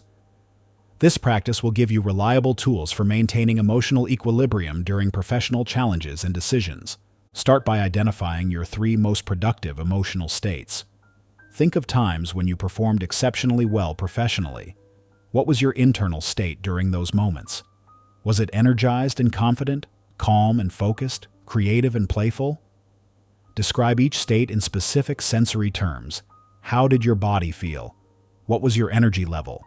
What were you thinking about? For each of these peak states, create a simple 2-minute routine that can help you access that state reliably. Your routine might include physical movements, like power poses or specific stretches, breathing patterns, visualization of past successes, or brief meditation. The key is to make these routines simple enough to implement anywhere but specific enough to be effective. For example, if one of your peak states is confident clarity, your 2-minute routine might involve standing tall with shoulders back, taking 3 deep breaths while recalling a specific professional success, speaking a personal power phrase aloud, rolling your shoulders while imagining energy flowing through your body. Practice your triggers daily for the next week, ideally at consistent times. Use them before important meetings, difficult conversations, or significant decisions. Keep a brief journal noting which triggers work best in different situations. The goal isn't to eliminate natural emotional responses to professional challenges, but to develop reliable tools for accessing your peak performance states when they matter most. What state will you practice accessing first? Chapter 23. Building Your Legacy. The soft glow of William's laptop screen illuminated his home office as he stared at the retirement calculator's projection. $2.1 million. By conventional standards, this was a success story, more than enough for a comfortable retirement. Yet instead of feeling relief, William felt his anxiety mounting. The number seemed simultaneously massive and insufficient, like trying to measure the ocean with a coffee cup. At 52, he had spent decades building his wealth, but now faced a deeper question that no calculator could answer. What lasting impact would all this actually have? The irony wasn't lost on him. As a financial advisor, he had spent his career helping others plan for retirement, always emphasizing the importance of hitting specific numerical targets. But sitting alone in his study, surrounded by financial projections and investment portfolios, he realized that the numbers that had always provided such clarity now felt oddly empty. His daughter's recent announcement that she was expecting his first grandchild had shifted something fundamental in his perspective. Suddenly, retirement planning wasn't just about funding his own future. It was about creating a meaningful legacy that would ripple through generations. This tension between financial achievement and meaningful impact reveals a crucial truth about legacy building. The numbers are necessary, but not sufficient. True legacy creation requires mastering both the emotional and financial dimensions of wealth. It's not just about what you accumulate, but about how that accumulation translates into lasting positive change, both within your family and in the broader world. Notice how Mackenzie Scott approached her extraordinary wealth after her divorce from Jeff Bezos. Rather than focusing solely on growing her fortune, she developed what she called a giving portfolio, a strategic approach to philanthropy that emphasized both immediate impact and long-term transformation. What's fascinating about Scott's approach isn't just the scale of her giving, over $14 billion to date, but the emotional intelligence that guides her decisions. Scott recognized that effective legacy building requires more than just writing checks. It demands a deep understanding of how financial decisions ripple through time. She developed a systematic approach that considered not just where money went, but how it could catalyze sustainable change. Her method involved careful consideration of both immediate needs and long-term impact, always asking, how can these resources create lasting transformation rather than temporary relief? This brings us to the Legacy Impact Framework, a system for aligning current financial decisions with long-term impact. The framework starts with a fundamental shift in perspective. Instead of viewing wealth primarily as a number to achieve, it asks you to consider wealth as a tool for creating meaningful change. This shift transforms financial planning from a purely numerical exercise into a purpose-driven journey. Think of your legacy like a stone dropped in a pond. The immediate splash represents your direct financial impact, the wealth you build, the assets you acquire. But the real power lies in the ripples that emanate outward, touching shores you might never see. These ripples represent your legacy's true reach, the values you instill, the opportunities you create, the positive changes your decisions set in motion. Returning to William's study, we find him beginning to implement what he calls the legacy mapping technique. Rather than focusing solely on the $2.1 million projection, he started by identifying the core values he wanted his legacy to embody. On a fresh page in his journal, he wrote 3 words: education, innovation, and compassion. These weren't just abstract concepts, they were the principles that had guided his most meaningful life decisions. Next, William began connecting these values to specific financial strategies. Under education, he outlined plans for creating a family education trust that would support not just college expenses for his grandchildren, but also entrepreneurial ventures and continuous learning opportunities for future generations. For innovation, he explored ways to allocate part of his portfolio to impact investing, supporting companies developing solutions to global challenges. Under compassion, he designed a giving strategy that would involve future generations in philanthropic decisions, teaching them the joy and responsibility of creating positive change. The legacy mapping process transformed William's relationship with his wealth. Instead of seeing retirement planning as a race to a number, he began viewing it as an opportunity to create a multi-generational impact strategy. His anxiety didn't disappear entirely. Uncertainty is part of any meaningful endeavor. But it was replaced by a sense of purpose and direction. The numbers became tools rather than targets, means rather than ends. This transformation revealed the true power of emotional intelligence in legacy building. By understanding and managing the emotional dimensions of wealth, William could make decisions that aligned with his deepest values and longest-term aspirations. His legacy wasn't just about leaving money behind. It was about creating a lasting positive influence that would continue to grow and evolve through future generations. Your challenge, the Values to Vision exercise. Take 10 minutes to connect your financial present with your legacy future. Start by identifying your top 3 legacy values, the core principles you want your wealth to embody and transmit to future generations. Write these down, but don't stop at just listing them. For each value, write a brief description of what it means to you and why it matters. Then, for each value, identify one specific action you can take this week to align your current financial behavior with that value. These actions should be concrete and achievable, creating immediate steps toward your longer-term legacy vision. For example, if education is a core value, your action might be setting up an automatic monthly contribution to a 529 plan. If environmental sustainability matters to you, you might research and invest in a specific green energy company.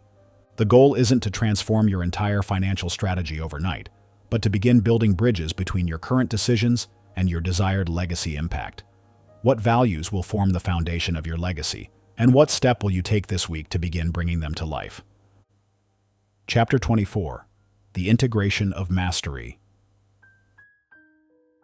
The first rays of sunlight painted Rebecca's home office in hues of amber and gold as she opened her laptop for her morning review. Her investment dashboard displayed a number she'd once only dreamed of reaching, a 7-figure milestone that represented years of disciplined strategy and patient growth. But what struck her most wasn't the number itself. It was the profound sense of peace that accompanied it. Gone was the compulsive need to check her portfolio multiple times a day, the emotional turbulence that once accompanied every market fluctuation, or the gnawing anxiety about the future. Instead, she felt something she'd never expected, a quiet confidence that transcended the mere accumulation of wealth. This transformation hadn't happened overnight. Just 18 months ago, Rebecca had been a different person, successful on paper but internally chaotic, constantly toggling between emotional extremes as she navigated her financial journey. Every market dip triggered anxiety, every missed opportunity sparked regret, and every success was quickly overshadowed by worry about the next potential setback.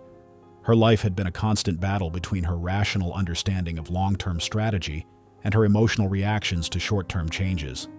What changed wasn't just her financial strategy, it was her entire approach to life's challenges. Through dedicated practice and conscious development, she had discovered what I call the integrated life system, the profound understanding that emotional mastery, mental clarity, mood regulation, and financial wisdom aren't separate skills to be developed in isolation, but rather interconnected forces that work together as a unified whole. Think of these elements as the 4 chambers of your heart, each one essential, yet none working in isolation. Your emotional mastery provides the awareness and stability needed for clear thinking. Mental clarity enables better mood regulation. Stable moods lead to more consistent financial decisions, and wise financial choices reinforce emotional stability. It's a continuous cycle of mutual reinforcement, where improvement in one area naturally elevates the others. Ray Dalio, founder of Bridgewater Associates, exemplifies this integrated approach through his principles of radical truth and transparency. When building Bridgewater's unique culture, Dalio didn't just focus on investment strategies or risk management systems. Instead, he recognized that sustainable success required an integrated approach that addressed both the technical and human elements of decision-making. Dalio's most powerful insight wasn't about market analysis or portfolio theory. It was about the fundamental interconnectedness of personal and professional mastery. He understood that emotional transparency, clear thinking, stable moods, and financial success weren't separate goals, but rather different aspects of the same unified system. His famous principles aren't just about making better investments. They're about building an integrated approach to life's challenges that acknowledges and harnesses the connections between our internal states and external results. Returning to Rebecca's sunlit office, we see how this integration manifested in her daily routine. Her morning practice wasn't just about checking numbers. It had evolved into a holistic ritual that aligned all 4 dimensions of her life. Before even opening her laptop, she spent 10 minutes in quiet reflection, checking in with her emotional state and setting intentions for the day. This emotional awareness created the foundation for clear thinking, which in turn enabled better financial decisions. She had learned to recognize how her mood cycles influenced her financial choices, and rather than fighting against these patterns, she learned to work with them. High-energy days became ideal for strategic planning and bold moves, while lower-energy periods were perfect for review and refinement. By integrating her understanding of these natural rhythms, she transformed what once seemed like obstacles into strategic advantages. The results spoke for themselves, not just in her portfolio's performance, but in the quality of her daily experience. Market volatility no longer triggered emotional turbulence because she understood it as part of a larger pattern. Financial decisions became clearer because they were made from a place of integrated awareness rather than isolated analysis. Even setbacks were handled differently, viewed as opportunities for learning and adjustment rather than sources of stress and anxiety. This is the power of the integrated life system. It transforms separate struggles into a unified journey of growth and mastery. When you understand how your emotions influence your thinking, how your thoughts shape your moods, and how your emotional state impacts your financial decisions, you can begin to work with these connections rather than against them. Your challenge: the integration inventory. Over the next 30 minutes, I want you to conduct a thorough assessment of your mastery in each of the 4 key dimensions: emotions, mind, mood, and money. Rate yourself honestly on a scale of 1 to 5 in each area, where 1 represents significant room for improvement and 5 represents consistent mastery. This isn't about judgment, it's about awareness and opportunity. Next, identify your strongest area, the dimension where you feel most confident and capable. This is your foundation for growth. Write down 3 specific ways this strength has served you well in the past. Then, look at your lowest rated dimension. Instead of viewing it as a weakness, consider it your greatest opportunity for integrated growth. Finally, create a specific 30-day plan that leverages your strongest area to support growth in your weakest area. For example, if emotional awareness is your strength and financial decision-making is your challenge, your plan might include using your emotional intelligence to better understand your relationship with money and create new, more empowering financial habits. Remember, the goal isn't perfection in all areas. It's creating a harmonious integration that allows each dimension to support and strengthen the others. What connections will you discover, and how will you use them to create your own integrated system of success? Conclusion. This journey we've taken together through this audiobook isn't just about theory or abstract concepts. It's about the real, tangible transformation that becomes possible when you understand and implement the profound connection between your emotions, thoughts, moods, and financial decisions. Throughout these chapters, we've explored how these 4 dimensions work together as an integrated system, each one supporting and amplifying the others. But here's what's most important to understand. This isn't the end of your journey, it's the beginning. The real transformation starts now, as you take these insights off these pages and into your daily life. Every moment of awareness is an opportunity for mastery. Every challenge is a chance to strengthen your control muscles. Every decision is a step toward greater integration of these 4 crucial dimensions. Remember, you're not just reading about transformation, you're actively creating it. Each time you pause to check your emotional state before making a financial decision, you're building mastery. Every instance where you recognize a mood pattern and adjust your strategy accordingly, you're growing stronger. When you maintain mental clarity in the face of market volatility or professional challenges, you're embodying these principles. The future belongs to those who can master these 4 dimensions. Those who understand that emotional intelligence, mental clarity, mood stability, and financial wisdom aren't separate skills. Thank you for joining me on this journey. Remember, you're capable of so much more than you know. Now take the next step and make it happen.